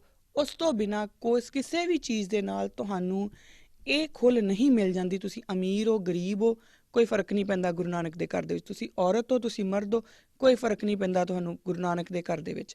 ਤੁਹਾਨੂੰ ਤੁਹਾਡੇ ਜੇ ਇੱਜ਼ਤ ਮਿਲਣੀ ਹੈ ਤਾਂ ਅਮਲਾਂ ਦੇ ਉੱਤੇ ਮਿਲਣੀ ਹੈ। ਜੇ ਬਹੁਤ ਜਗ੍ਹਾ ਦੇ ਉੱਤੇ ਆਉਂਦਾ, ਕਿਉਂਕਿ ਫੈਮਿਨਿਜ਼ਮ ਦਾ ਜ਼ਮਾਨਾ, ਤਾਂ ਜਿਹੜੀਆਂ ਲੇਡੀਜ਼ ਆ ਉਹ ਕਹਿੰਦੀਆਂ ਕਿ we are proud to be ladies, ਹੈ ਨਾ, ਜਾਂ ਆਦਮੀ ਉਹ ਆਪਣੇ ਪਾਸੇ ਪ੍ਰਾਊਡ ਨੇ। ਪਰ ਗੁਰੂ ਨਾਨਕ ਦੇ ਘਰ ਦੇ ਵਿੱਚ ਜਦੋਂ ਅਸੀਂ ਆਵਾਂਗੇ, ਸਾਨੂੰ ਇਹ ਜਿਹੜਾ ਹੰਕਾਰ ਹੈ ਨਾ ਉਹ ਵੀ ਛੱਡਣਾ ਪਊਗਾ ਕਿ ਮੈਂ ਔਰਤ ਹਾਂ, ਮੈਂ ਮਰਦ ਹਾਂ। ਸਾਨੂੰ ਇਹ ਹੰਕਾਰ ਵੀ ਛੱਡਣਾ ਪਊਗਾ ਕਿ ਮੈਂ ਤਾਂ ਉਹਦੇ ਤੋਂ ਰਿਸ਼ਤੇ 'ਚ ਵੱਡਾ ਹਾਂ, ਮੇਰੀ ਨੂੰਹ ਹੈ ਜਾਂ ਉਹ ਮੇਰਾ ਜਵਾਈ ਹੈ, ਅਤੇ ਮੈਂ ਉਹਦੇ ਕੋਲੋਂ ਕਿਉਂ ਪੁੱਛਣ ਜਾਵਾਂ ਬਈ? ਅਗਰ ਮੇਰੀ ਨੂੰਹ ਜਿਹੜੀ ਹੈ ਉਹ ਗੁਰਬਾਣੀ ਦੇ ਵਿੱਚ ਗੁਰਬਾਣੀ ਦਾ ਗਿਆਨ ਮੇਰੇ ਤੋਂ ਜ਼ਿਆਦਾ ਰੱਖਦੀ ਹੈ, ਤਾਂ ਚਾਹੇ ਮੈਂ ਸਹੁਰਾ ਹੋਵਾਂ, ਚਾਹੇ ਮੈਂ ਸੱਸ ਹੋਵਾਂ, ਚਾਹੇ ਮੈਂ ਜੋ ਮਰਜ਼ੀ ਹੋਵਾਂ, ਮੈਨੂੰ ਉਸ ਬੱਚੀ ਨੂੰ ਆਪਣੇ ਤੋਂ ਉੱਚਾ ਦਰਜਾ ਦੇਣਾ ਹੀ ਪਊਗਾ। ਇਹ ਗੁਰੂ ਨਾਨਕ ਦੇ ਘਰ ਦਾ ਅਸੂਲ ਹੈ, ਇਹ ਕਿਸੇ ਹੋਰ ਦਾ ਅਸੂਲ ਨਹੀਂ। ਉਸ ਦਾ ਦਰਜਾ ਜੋ ਹੈ ਉਹ ਆਪਣੇ ਆਪ ਹੀ ਉੱਚਾ ਹੋ ਗਿਆ। ਔਰ ਜੇ ਤੁਹਾਨੂੰ ਆਪਣੀ ਨੂੰਹ ਦੇ ਅੱਗੇ ਹੱਥ ਜੋੜ ਕੇ ਉਹਨੂੰ ਕਹਿਣਾ ਪੈਂਦਾ ਵੀ ਬੇਟਾ ਮੈਨੂੰ ਸਿਖਾ, ਮੈਨੂੰ ਇਹ ਸਮਝ ਨਹੀਂ ਆਈ, ਤਾਂ ਕੋਈ ਛੋਟੀ ਗੱਲ ਨਹੀਂ। ਇਹ ਗੁਰੂ ਨਾਨਕ ਦੇ ਘਰ ਦੇ ਵਿੱਚ ਹੀ ਹੋ ਸਕਦਾ, ਹੋਰ ਕਿਤੇ ਨਹੀਂ ਹੋ ਸਕਦਾ। ਸੋ ਅਗਰ ਆਪਾਂ ਇਸ ਸਾਰੇ ਜਿਹੜਾ ਘਟਨਾ ਹੈ ਨਾ, ਇਹਨੂੰ ਧਿਆਨ ਨਾਲ ਦੇਖੀਏ ਤਾਂ ਜ਼ਰਾ ਸੋਚ ਕੇ ਦੇਖੋ ਕਿ ਗੁਰੂ ਨਾਨਕ ਦਾ ਘਰ ਜਿਹੜਾ ਹੈ ਉਸ ਸਮੇਂ ਦੀਆਂ ਜਿਹੜੀਆਂ ਇਹ ਰਿਵਾਜ ਸੀ, ਜਿਨ੍ਹਾਂ ਨੂੰ ਅਸੀਂ ਅੱਜ ਤੱਕ ਢੋਈ ਜਾ ਰਹੇ ਹਾਂ, ਉਹਨਾਂ ਉੱਤੇ ਕਿੰਨੀ ਬਰੀਕੀ ਦੇ ਨਾਲ ਚੋਟ ਕਰਦਾ ਹੈ, ਕਿੰਨੀ ਬਰੀਕੀ ਨਾਲ ਉਹਨਾਂ ਨੂੰ ਡਿਸਮੈਂਟਲ ਕਰਦਾ ਹੈ ਕਿ ਇੰਜ ਕੁਛ ਨਹੀਂ ਹੁੰਦਾ। ਅਗਲੀ ਗੱਲ ਜਿਹੜੀ ਹੈ ਉਹ ਆਪਾਂ ਦੇਖਾਂਗੇ ਤਾਂ ਉਹ ਆਉਂਦੀ ਹੈ ਕਿ ਬੀਬੀ, ਹਾਂ ਇਹ ਵੀ ਨੁਕਤਾ ਆਪਾਂ ਨੂੰ ਸਮਝਣਾ ਪਊਗਾ ਕਿ ਬੀਬੀ ਅਮਰੋ ਜਿਹੜੇ ਨੇ ਉਹ ਗੁਰਬਾਣੀ ਪੜ੍ਹ ਰਹੇ ਨੇ। ਹੁਣ ਅੱਜ ਸਾਡੇ ਕੋਲ, ਅੱਜ ਜਦੋਂ ਅਸੀਂ ਕਹਿੰਦੇ ਹਾਂ ਕਿ ਅਸੀਂ ਆਧੁਨਿਕ ਯੁੱਗ ਦੇ ਵਿੱਚ ਹਾਂ, ਜਦੋਂ ਅਸੀਂ ਮਾਡਰਨਿਟੀ ਦੀ ਗੱਲ ਕਰਦੇ ਹਾਂ, ਫੈਮਿਨਿਜ਼ਮ ਦੀ ਗੱਲ ਕਰਦੇ ਹਾਂ, ਹਰ ਤਰੀਕੇ ਦੀ ਗੱਲ ਕਰ ਰਹੇ ਹਾਂ, ਉਦੋਂ ਸਾਨੂੰ ਲੋਕਾਂ ਨੂੰ ਸਮਝਾਉਣਾ ਪੈਂਦਾ ਹੈ ਕਿ ਕੁੜੀਆਂ ਨੂੰ ਪੜ੍ਹਾ ਲੈਣਾ ਚਾਹੀਦਾ, ਚੰਗੀ ਗੱਲ ਹੈ। ਹੁਣ ਬੀਬੀ ਅਮਰੋ ਹੈ, ਉਹ ਗੁਰਬਾਣੀ ਪੜ੍ਹ ਰਹੇ ਦਾ ਮਤਲਬ ਉਹਨਾਂ ਨੂੰ ਅੱਖਰ ਦਾ ਗਿਆਨ ਵੀ ਹੈ, ਉਹ ਪੜ੍ਹੇ ਵੀ ਆ, ਉਹਨਾਂ ਨੂੰ 35 ਅੱਖਰੀ ਤਾਂ ਘੱਟੋ ਘੱਟ ਆਉਂਦੀ ਹੋਊਗੀ, ਹੈ ਨਾ, ਉਹ ਪੜ੍ਹ ਰਹੇ ਆ। ਇੱਥੋਂ ਇਹ ਸੋਚੀਏ ਕਿ ਗੁਰੂ ਨਾਨਕ ਦਾ ਘਰ ਕਿੰਨਾ ਪ੍ਰੋਗਰੈਸਿਵ ਘਰ ਹੈ। ਇਹ ਆਪਾਂ ਗੱਲ ਅੱਜ ਨਵੀਂ ਨਹੀਂ ਕਰ ਰਹੇ, 21ਵੀਂ ਸਦੀ ਦੀ ਗੱਲ ਨਹੀਂ ਕਰ ਰਹੇ, ਕਿੰਨੀ ਪੁਰਾਣੀ ਗੱਲ ਆਪਾਂ ਕਰ ਰਹੇ ਹਾਂ। ਜਦੋਂ ਗੁਰੂ ਨਾਨਕ ਦੇ ਘਰ ਦੇ ਵਿੱਚ ਜਿਹੜੇ ਹੈ ਜੋ ਔਰਤਾਂ ਨੇ ਉਹ ਪੜ੍ਹ ਵੀ ਰਹੀਆਂ ਨੇ, ਉਹ ਲੰਗਰ ਵੀ ਵਰਤਾ ਰਹੀਆਂ ਨੇ, ਉਹ ਬਕਾਇਦਾ ਜਿਹੜੀ ਜਦੋਂ ਸੰਗਤ ਕਰ ਰਹੀਆਂ, ਸੰਗਤ ਦੇ ਵਿੱਚ ਵੀ ਇਕੱਠੀਆਂ ਸ਼ਮੂਲੀਅਤ ਕਰ ਰਹੀਆਂ ਨੇ, ਔਰ ਸੰਗਤ ਨੂੰ ਸੰਭਾਲ ਵੀ ਰਹੀਆਂ ਨੇ, ਉਹ ਸਾਰਾ ਕੁਝ ਕਰ ਰਹੀਆਂ ਨੇ। ਇਸੇ ਤਰੀਕੇ ਨਾਲ ਹੀ ਆਦਮੀ ਕਰ ਰਹੇ ਨੇ। ਗੁਰੂ ਨਾਨਕ ਦੇ ਘਰ ਦੇ ਵਿੱਚ ਆਦਮੀ ਤੇ ਔਰਤ ਦਾ ਫਰਕ ਬਹੁਤ ਪਹਿਲਾਂ ਖਤਮ ਕਰ ਦਿੱਤਾ ਗਿਆ, ਜਿਹਦੇ ਵਾਸਤੇ ਅੱਜ ਜਿਹੜੀਆਂ ਲੇਡੀਜ਼ ਨੇ ਉਹ ਸਟਰਗਲ ਕਰ ਰਹੀਆਂ ਨੇ।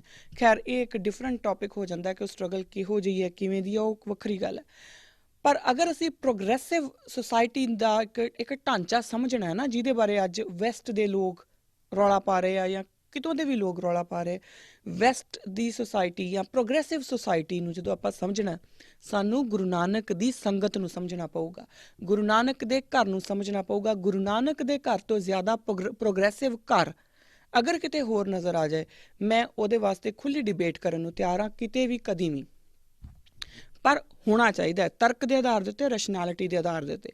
ਇਹ ਨਹੀਂ ਕਿ ਮੈਨੀ ਵਾਲੀ ਗੱਲ ਨਹੀਂ ਹੋਣੀ। ਸੋ ਇਹ ਗੱਲ ਆਪਾਂ ਇੱਕ ਸੋਚੀਏ ਕਿ ਬੀਬੀ ਅਮਰੋ ਜਦੋਂ ਗੁਰਬਾਣੀ ਪੜ੍ਹ ਰਹੇ ਨੇ ਤਾਂ ਉਹ ਬਕਾਇਦਾ ਪੜ੍ਹੇ ਲਿਖੇ ਨੇ। ਪੜ੍ਹੇ ਲਿਖੇ ਤੋਂ ਮੇਰਾ ਮਤਲਬ ਹੈ ਕਿ ਉਸ ਵੇਲੇ ਜਿੰਨੀ ਕੁ ਪੜ੍ਹਾਈ ਹੁੰਦੀ ਹੋਊਗੀ, ਘੱਟੋ ਘੱਟ ਉਨੀ ਕੁ ਤਾਂ ਉਹਨਾਂ ਨੇ ਕੀਤੀ ਹੋਊਗੀ। ਅਗਲੀ ਗੱਲ ਜਿਹੜੀ ਆਉਂਦੀ ਹੈ ਕਿ ਗੁਰੂ ਨਾਨਕ ਦੇ ਇਹ ਵੀ ਆਪਾਂ ਸਮਝੀਏ, ਗੁਰੂ ਨਾਨਕ ਦੇ ਜੀਵਨ ਦੇ ਵਿੱਚ ਜਿਹੜੀ ਭੈਣ ਨਾਨਕੀ ਹੈ ਉਹਨਾਂ ਦਾ ਸਹਿਯੋਗ ਆਉਂਦਾ। ਉਹ ਭੈਣ ਦੇ ਰੂਪ ਦੇ ਵਿੱਚ ਉਹਨਾਂ ਦਾ ਸਹਿਯੋਗ ਕਰਦੇ ਨੇ। ਬਕਾਇਦਾ ਰਬਾਬ ਜਿਹੜੀ ਆ ਉਹ ਭੈਣ ਨਾਨਕੀ ਕੋਲੋਂ ਆਉਂਦੀ ਹੈ। ਗੁਰੂ ਅੰਗਦ ਦੇਵ ਪਾਤਸ਼ਾਹ ਦੇ ਜੀਵਨ ਕਾਲ ਦੇ ਵਿੱਚ ਦੇਖੀਏ ਤੇ ਮਾਤਾ ਖੀਵੀ ਜੀ ਦੇ ਰੂਪ ਦੇ ਵਿੱਚ, ਯਾਨੀ ਕਿ ਪਤਨੀ ਦੇ ਰੂਪ ਦੇ ਵਿੱਚ ਔਰਤ ਦਾ ਸਹਿਯੋਗ ਨਾਲ ਚੱਲ ਰਿਹਾ ਹੈ। ਔਰ ਇੱਥੇ ਦੇਖੀਏ ਤਾਂ ਨੂੰਹ ਜਿਹੜੀ ਹੈ ਬੀਬੀ ਅਮਰੋ, ਉਹਨਾਂ ਦਾ ਕਿੱਡਾ ਵੱਡਾ ਸਹਿਯੋਗ ਹੈ ਕਿ ਉਹੀ ਗੁਰੂ ਪਾਤਸ਼ਾਹ ਤੱਕ ਉਹਨਾਂ ਨੂੰ ਪਹੁੰਚਾਉਣ ਦੇ ਜਿਹੜਾ ਹੈ ਉਹ ਇੱਕ ਜ਼ਰੀਆ ਬਣਦੇ ਨੇ।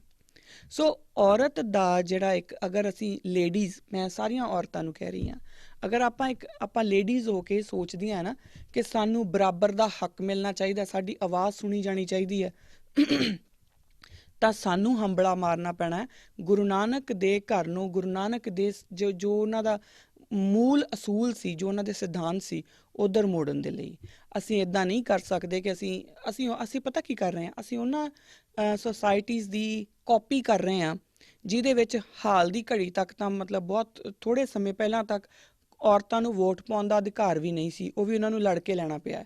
ਅਸੀਂ ਉਹਨਾਂ ਲੋਕਾਂ ਦੀ ਨਕਲ ਕਰ ਰਹੇ ਹਾਂ ਔਰ ਫਿਰ ਅਸੀਂ ਕਹਿੰਦੇ ਕਿ ਨਹੀਂ ਇਹ ਨਾ ਬੜੀਆਂ ਪ੍ਰੋਗਰੈਸਿਵ ਸੁਸਾਇਟੀਜ਼ ਨੇ। ਤੇ ਗੁਰੂ ਨਾਨਕ ਦੇ ਘਰ ਦੇ ਵਿੱਚ ਜਿੱਥੇ ਔਰਤ ਦੀ ਵੋਟ ਤੋਂ ਬਿਨਾਂ ਗੱਲ ਚੱਲੀ ਹੋਈ ਨਹੀਂ, ਕਿਉਂਕਿ ਭੈਣ ਨਾਨਕੀ ਜਿਹੜੀ ਆ ਰਬਾਬ ਨਹੀਂ ਦਿੰਦੀ ਤਾਂ ਗੱਲ ਹੀ ਨਹੀਂ ਅੱਗੇ ਚੱਲਦੀ। ਮਾਤਾ ਖੀਵੀ ਜੀ ਲੰਗਰ ਦੀ ਪ੍ਰਥਾ ਅੱਗੇ ਨਹੀਂ ਚਲਾਉਂਦੇ ਤਾਂ ਗੱਲ ਹੀ ਨਹੀਂ ਚੱਲਦੀ। ਬੀਬੀ ਅਮਰੋ ਅਗਰ ਇਹ ਗੁਰੂ ਪਾਤਸ਼ਾਹ ਨੂੰ ਆਪਣੇ ਪਿਤਾ ਤੱਕ ਨਾ ਲੈ ਕੇ ਜਾਏ ਔਰ ਗੁਰਬਾਣੀ ਦੇ ਨਾਲ ਉਹਨਾਂ ਦੇ ਅੰਦਰ ਚਾਨਣ ਨਾ ਕਰੇ ਤਾਂ ਗੁਰੂ ਅਮਰਦਾਸ ਦੀ ਗੱਲ ਹੀ ਨਹੀਂ ਚੱਲਦੀ। ਸੋ ਗੁਰੂ ਨਾਨਕ ਦੇ ਘਰ ਦੇ ਵਿੱਚ ਜਦੋਂ ਵੋਟ ਜਿਹੜੀ ਹੈ ਉਹ ਆਪਾਂ ਕਦੋਂ ਦੀ, ਇਹ 15ਵੀਂ ਸਦੀ ਦੀ ਗੱਲ ਕਰ ਰਹੇ ਹਾਂ ਔਰ 21ਵੀਂ ਸਦੀ ਦੇ ਵਿੱਚ ਆ ਕੇ ਅਜੇ ਵੀ ਅਸੀਂ ਲੜ ਰਹੇ ਹਾਂ। ਜੇ ਅਸੀਂ ਵਾਕਈ ਪ੍ਰੋਗਰੈਸਿਵ ਸੁਸਾਇਟੀ ਦਾ ਹਿੱਸਾ ਬਣਨੀਆਂ ਚਾਹੁੰਦੀਆਂ ਆ ਅਸੀਂ ਲੇਡੀਜ਼, ਤਾਂ ਸਾਨੂੰ ਗੁਰੂ ਨਾਨਕ ਦੇ ਘਰ ਵੱਲ ਮੂੰਹ ਕਰਨਾ ਪਊਗਾ। ਵੈਸਟਰਨ ਸੁਸਾਇਟੀਜ਼, ਕੋਈ ਸੁਸਾਇਟੀ ਮਾੜੀ ਨਹੀਂ, ਮੇਰੇ ਵਾਸਤੇ ਹਰ ਇੱਕ ਸੁਸਾਇਟੀ ਬਹੁਤ ਵਧੀਆ, ਪਰ ਜਿੱਥੇ ਸੱਚ ਦੀ ਗੱਲ ਆਊਗੀ ਉੱਥੇ ਸੱਚ ਦੀ ਗੱਲ ਕਰਨੀ ਪਊਗੀ, ਉੱਥੇ ਉਹ ਗੱਲ ਸਾਨੂੰ ਸਮਝਣੀ ਪਊਗੀ, ਸੱਚ ਨੂੰ ਸੱਚ ਵਾਂਗੂ ਹੀ ਦੇਖਣਾ ਪਊਗਾ। ਆਪਣੀ ਮਰਜ਼ੀ ਨਾਲ ਅਸੀਂ ਸਾਰਾ ਕੁਝ ਨਹੀਂ ਕਰ ਸਕਦੇ। ਸੋ ਇਹ ਇੱਕ ਗੱਲ ਜਿਹੜੀ ਹੈ, ਇਸ ਪੂਰਾ ਜਿਹੜਾ ਇੱਕ ਘਟਨਾਕ੍ਰਮ ਹੈ ਜੋ ਇੱਕ ਸਾਖੀ ਰੂਪ 'ਚ ਸਾਡੇ ਕੋਲ ਆਉਂਦਾ, ਸਾਨੂੰ ਸੁਣਾਇਆ ਗਿਆ, ਅਸੀਂ ਸੁਣਿਆ, ਸੁਣ ਕੇ ਅਸੀਂ ਭੁੱਲ ਗਏ ਕਿ ਬੀਬੀ ਅਮਰੋ ਜਿਹੜੇ ਨੇ ਉਹ ਗੁਰਬਾਣੀ ਪੜ੍ਹ ਰਹੇ ਨੇ ਔਰ ਗੁਰੂ ਅੰਗਦ ਦੇਵ ਪਾਤਸ਼ਾਹ ਕਹਿੰਦੇ ਨੇ ਕਿ ਇਹ ਤੂੰ ਕੀ ਪੜ੍ਹ ਰਹੀ ਹੈ, ਤਾਂ ਉਹ ਦੱਸਦੇ ਨੇ ਕਿ ਗੁਰੂ ਨਾਨਕ ਦੀ ਬਾਣੀ ਹੈ। ਤਾਂ ਫਿਰ ਉਹ ਕਹਿੰਦੇ ਨੇ ਕਿ ਤੁਸੀਂ ਮੈਨੂੰ ਆਪਣੇ ਪਿਤਾ ਜੀ ਤੱਕ ਜਿਹੜਾ ਹੈ ਉਹ ਲੈ ਕੇ ਜਾਓ, ਮੈਨੂੰ ਮਿਲਾਓ। ਤਾਂ ਉਸ ਤੋਂ ਬਾਅਦ ਉਹ ਨਾ ਉਸ ਘਰ ਦੇ ਹੀ ਹੋ ਜਾਂਦੇ ਨੇ। ਇਹ ਇੰਨੀ ਕਿ ਬਰੀਫ ਜੀ ਗੱਲ ਸਾਨੂੰ ਸੁਣਾਈ ਗਈ ਸਾਖੀ ਰੂਪ ਦੇ ਵਿੱਚ, ਪਰ ਇਹਦੇ ਵਿੱਚ ਕਿੰਨੀਆਂ ਲੇਅਰਸ ਨੇ, ਆਈਡੀਓਲੋਜੀਕਲ ਲੇਅਰਸ ਕਿੰਨੀਆਂ ਨੇ, ਇਹ ਸਾਨੂੰ ਸਮਝਣਾ ਪਊਗਾ। ਇਹ ਸਾਨੂੰ ਹੁਣ ਸਮਝ ਕਿੱਦਾਂ ਆ ਸਕਦੀ ਹੈ? ਸਿਰਫ ਗੁਰੂ ਗ੍ਰੰਥ ਸਾਹਿਬ ਮਹਾਰਾਜ ਦੇ ਲੜ ਲੱਗ ਕੇ। ਸਿਰਫ ਗੁਰੂ ਗ੍ਰੰਥ ਸਾਹਿਬ ਮਹਾਰਾਜ ਸਾਨੂੰ ਸਮਝਾ ਸਕਦੇ ਨੇ ਕਿ ਇਹ ਕੋਈ ਐਵੇਂ ਵਰਤਾਰਾ ਨਹੀਂ ਹੋ ਗਿਆ, ਇਹ ਕੋਈ ਐਵੇਂ ਘਟਨਾ ਨਹੀਂ ਘਟ ਗਈ, ਇਹਦੇ ਪਿੱਛੇ ਬਹੁਤ ਵੱਡੇ ਲੌਜਿਕ ਸੀ। ਇੱਕ ਲੌਜਿਕ ਕੈਟਾਗਰੀਜ਼ ਨੂੰ ਤੋੜਨਾ, ਦੂਸਰਾ ਲੌਜਿਕ ਸਮਾਜ ਦੇ ਵਿੱਚ ਔਰਤ ਤੇ ਮਰਦ ਦਾ ਰੁਤਬਾ ਜੋ ਇੱਕ ਰਿਸ਼ਤੇ ਦੇ ਕਰਕੇ ਵੱਖਰਾ ਵੱਖਰਾ ਹੋਇਆ ਸੀਗਾ, ਕਿਉਂਕਿ ਰਿਸ਼ਤੇ ਦੇ ਕਰਕੇ ਕਹਿੰਦੇ ਨਾ ਕਿ ਜਿਹੜੀ ਔਰਤ ਆ ਉਹ ਦਾਸੀ ਆ ਤੇ ਜਿਹੜਾ ਆਦਮੀ ਆ ਉਹ ਪਤੀ ਪਰਮੇਸ਼ਵਰ ਆ, ਇਹੀ ਗੱਲਾਂ ਚੱਲਦੀਆਂ ਸੀ। ਹੁਣ ਇਹਨਾਂ ਨੂੰ ਡਿਸਮੈਂਟਲ ਵੀ ਤਾਂ ਕਰਨਾ ਪਊਗਾ ਨਾ ਕਿਤੇ ਨਾ ਕਿਤੇ। ਤਾਂ ਗੁਰੂ ਨਾਨਕ ਦੇ ਘਰ ਦੇ ਵਿੱਚ ਉਹ ਡਿਸਮੈਂਟਲ ਵੀ ਹੁੰਦਾ ਆ ਔਰ ਬੜੇ ਤਰੀਕੇ ਨਾਲ ਡਿਸਮੈਂਟਲ ਹੁੰਦਾ ਆ। ਤੀਸਰੀ ਗੱਲ, ਗੁਰੂ ਨਾਨਕ ਦੇ ਘਰ ਦੇ ਵਿੱਚ ਔਰਤਾਂ ਉਦੋਂ ਪੜ੍ਹੀਆਂ ਲਿਖੀਆਂ ਸੀ ਜਦੋਂ ਸ਼ਾਇਦ ਚਲੋ ਲਿਖੀ ਆਪਾਂ ਗੱਲ ਨਹੀਂ ਕਰਦੇ, ਕਿਉਂਕਿ ਫਿਰ ਮੈਂ ਇਹੀ ਗੱਲ ਕਹਿੰਦੀ ਹਾਂ ਕਿ ਮੈਂ ਉੱਥੇ ਸੀਗੀ ਨਹੀਂ, ਪਰ ਇੰਨੀ ਕੁ ਗੱਲ ਤਾਂ ਸਾਨੂੰ ਸਮਝ ਆਉਂਦੀ ਹੈ ਕਿ ਬੀਬੀ ਜੀ ਨੂੰ ਘੱਟੋ ਘੱਟ ਪੜ੍ਹਨਾ ਤਾਂ ਆਉਂਦਾ ਸੀ, ਕਿਉਂਕਿ ਉਹ ਗੁਰਬਾਣੀ ਪੜ੍ਹ ਰਹੇ ਨੇ, ਉਹ ਨਿਤਨੇਮ ਕਰ ਰਹੇ ਨੇ। ਅਗਲੀ ਗੱਲ ਜਿਹੜੀ ਆਉਂਦੀ ਆ ਉਹ ਇਹ ਗੱਲ ਆਉਂਦੀ ਆ ਕਿ ਜਦੋਂ ਆਪਾਂ ਪ੍ਰੋਗਰੈਸਿਵ ਸੁਸਾਇਟੀ ਦੀ ਗੱਲ ਕਰਦੇ ਹਾਂ ਤਾਂ ਔਰਤਾਂ ਦਾ ਹੱਕ, ਔਰਤਾਂ ਦੇ ਬਿਨਾਂ ਜੇ ਕੋਈ ਇੱਕ ਸੁਸਾਇਟੀ ਹੈ ਜਿਹਨੇ ਇਹ ਮੰਨਿਆ ਕਿ ਔਰਤਾਂ ਦੇ ਸ਼ਮੂਲੀਅਤ ਤੋਂ ਬਿਨਾਂ ਇਹ ਘਰ ਅੱਗੇ ਹੀ ਨਹੀਂ ਚੱਲ ਸਕਦਾ, ਤਾਂ ਉਹ ਗੁਰੂ ਨਾਨਕ ਦਾ ਘਰ ਹੈ। ਗੁਰੂ ਨਾਨਕ ਦੇ ਘਰ ਤੋਂ ਬਿਨਾਂ ਹੋਰ ਕਿਤੇ ਵੀ ਕੋਈ ਵੀ ਐਸੀ ਇਤਿਹਾਸ ਦੇ ਵਿੱਚ ਮੈਨੂੰ ਤੁਸੀਂ ਮਿਸਾਲ ਦੱਸ ਦਿਓ ਕਿ ਜਿਹਦੇ ਵਿੱਚ ਇਹ ਗੱਲ ਆਉਂਦੀ ਹੋਵੇ ਕਿ ਔਰਤ ਨੇ ਅੱਗੇ ਆ ਕੇ ਕੁਝ ਕੀਤਾ ਹੋਵੇ ਤਾਂ ਫੇਰ ਹੀ ਗੱਲ ਅੱਗੇ ਵਧੀ ਹੋਵੇ, ਨਹੀਂ ਤੇ ਨਹੀਂ ਵਧੀ ਹੋਵੇ। ਸੋ ਔਰਤਾਂ ਨੂੰ ਇਹ ਵੇਖਣਾ ਪਊਗਾ, ਸਾਨੂੰ ਆਪਣੀਆਂ ਲੜਾਈਆਂ ਸਮਝਣੀਆਂ ਪੈਣਗੀਆਂ। ਜਦੋਂ ਅਸੀਂ ਪ੍ਰੋਗਰੈਸਿਵ ਸੁਸਾਇਟੀ ਦੀ ਗੱਲ ਕਰਦੇ ਹਾਂ ਤਾਂ ਅਸੀਂ ਕਿਹੜੀ ਸੁਸਾਇਟੀ ਦੀ ਗੱਲ ਕਰ ਰਹੇ ਹਾਂ, ਸਾਨੂੰ ਇਹ ਸਮਝਣਾ ਪਊਗਾ। ਸੋ ਇੰਨੀ ਕੁ ਜਿਹੜੀ ਗੱਲ ਹੈ ਉਹ ਅੱਜ ਦੀ ਮੈਨੂੰ ਲੱਗਦਾ ਕਿ ਸਮਾਂ ਮੇਰਾ ਹੋ ਗਿਆ। ਅੱਜ ਦੇ ਜਿਹੜੇ ਮੇਰੀਆਂ ਬੇਨਤੀਆਂ ਨੇ ਉਹ ਇੰਨੀਆਂ ਕਿ ਪ੍ਰਵਾਨ ਕਰਨਾ, ਕਿਉਂਕਿ ਮੈਂ ਅੱਜ ਗੁਰੂ ਅਮਰਦਾਸ ਪਾਤਸ਼ਾਹ ਦੇ ਜੀਵਨ ਕਾਲ ਦੇ ਉੱਤੇ ਹੀ ਆਪਾਂ ਸ਼ੁਰੂਆਤ ਕੀਤੀ ਆ। ਹਜੇ ਬਹੁਤ ਲੰਬਾ ਕੁਝ ਚੱਲੂਗਾ, ਮੈਨੂੰ ਲੱਗਦਾ 2 ਜਾਂ 3 ਐਪੀਸੋਡ ਹੋਰ ਚੱਲਣਗੇ, ਕਿਉਂਕਿ ਜਿਹਦੇ ਵਿੱਚ ਆਪਾਂ ਬਾਕੀ ਹੋਰ ਗੱਲਾਂ ਵੀ ਕਰਨੀਆਂ ਨੇ। ਅਗਲੇ ਐਪੀਸੋਡ ਦੇ ਵਿੱਚ ਆਪਾਂ ਗੱਲ ਕਰਾਂਗੇ ਨਿਸ਼ਕਾਮ ਸੇਵਾ ਬਾਰੇ। ਅੱਜ ਦੇ ਲਈ ਇੰਨੀਆਂ ਕੁ ਬੇਨਤੀਆਂ ਮੇਰੀਆਂ ਪ੍ਰਵਾਨ ਕਰਨਾ। ਅਗਰ ਮੇਰੇ ਕੋਲੇ ਕੋਈ ਗਲਤੀ ਹੋ ਗਈ ਹੋਵੇ ਤਾਂ ਦੋਨੋਂ ਹੱਥ ਜੋੜ ਕੇ ਮੈਂ ਖਿਮਾ ਦੀ ਜਾਚਕ ਹਾਂ ਜੀ। ਗੁਰੂ ਮਹਾਰਾਜ ਅੱਗੇ ਅਰਦਾਸ ਕਰਨਾ ਕਿ ਮੇਰੇ ਕੋਲ ਹਮੇਸ਼ਾ ਜਿਹੜੀ ਪਾਤਸ਼ਾਹ ਆਪਣੇ ਚਰਨਾਂ ਦੇ ਵਿੱਚ ਲਾ ਕੇ ਰੱਖਣ। ਗਲਤ ਬੋਲਾਂ, ਸਹੀ ਬੋਲਾਂ, ਪਰ ਉਹਦੇ ਵਾਸਤੇ ਕਦੀ ਵੀ ਇਸ ਤਰ੍ਹਾਂ ਨਾ ਹੋਵੇ ਕਿ ਮੇਰੇ ਦਿਲ 'ਚ ਕਦੀ ਆਵੇ ਕਿ ਮੈਂ ਤਾਂ ਬਿਲਕੁਲ ਸਹੀ ਬੋਲ ਰਹੀ ਹਾਂ। ਮੈਂ ਹਮੇਸ਼ਾ ਆਪਣੀ ਗਲਤੀ ਮੰਨਣ ਦੇ ਵਾਸਤੇ ਤਿਆਰ ਰਹਾਂ। ਸੋ ਅਗਲੇ ਐਪੀਸੋਡ ਦੇ ਵਿੱਚ ਆਪਾਂ ਫਿਰ ਮਿਲਾਂਗੇ। ਗੁਰੂ ਅਮਰਦਾਸ ਪਾਤਸ਼ਾਹ ਦੀ ਜਿਹੜੀ ਲਾਈਫ ਦੇ ਵਿੱਚੋਂ ਹੀ ਆਪਾਂ ਸਾਖੀ ਰੂਪ 'ਚ ਜੋ ਇਤਿਹਾਸ ਸਾਡੇ ਸਾਹਮਣੇ ਆਉਂਦਾ, ਉਸ ਇਤਿਹਾਸ ਦੇ ਵਿੱਚੋਂ ਉਦਾਹਰਨਾਂ ਲੈ ਕੇ ਆਪਾਂ ਦੇਖਾਂਗੇ ਕਿ ਉਹਨਾਂ ਨੇ ਸਾਨੂੰ ਕੀ ਸਮਝਾਇਆ ਅਤੇ ਆਪਾਂ ਕਿਆ ਉਹ ਸਮਝ ਰਹੇ ਹਾਂ। ਆਪਾਂ ਇਹਦੇ ਉੱਤੇ ਗੱਲ ਅੱਗੇ ਚੱਲਾਂਗੇ। ਅੱਜ ਦੇ ਲਈ ਦਿਓ ਇਜਾਜ਼ਤ। ਕੋਈ ਗਲਤੀ ਹੋ ਗਈ ਹੋਵੇ, ਭੁੱਲਾਂ ਚੁੱਕਾਂ ਦੀ ਖਿਮਾ। ਅਗਲੇ ਐਪੀਸੋਡ ਦੇ ਵਿੱਚ ਫਿਰ ਮਿਲਦੇ ਹਾਂ। ਵਾਹਿਗੁਰੂ ਜੀ ਕਾ ਖਾਲਸਾ, ਵਾਹਿਗੁਰੂ ਜੀ ਕੀ ਫਤਿਹ।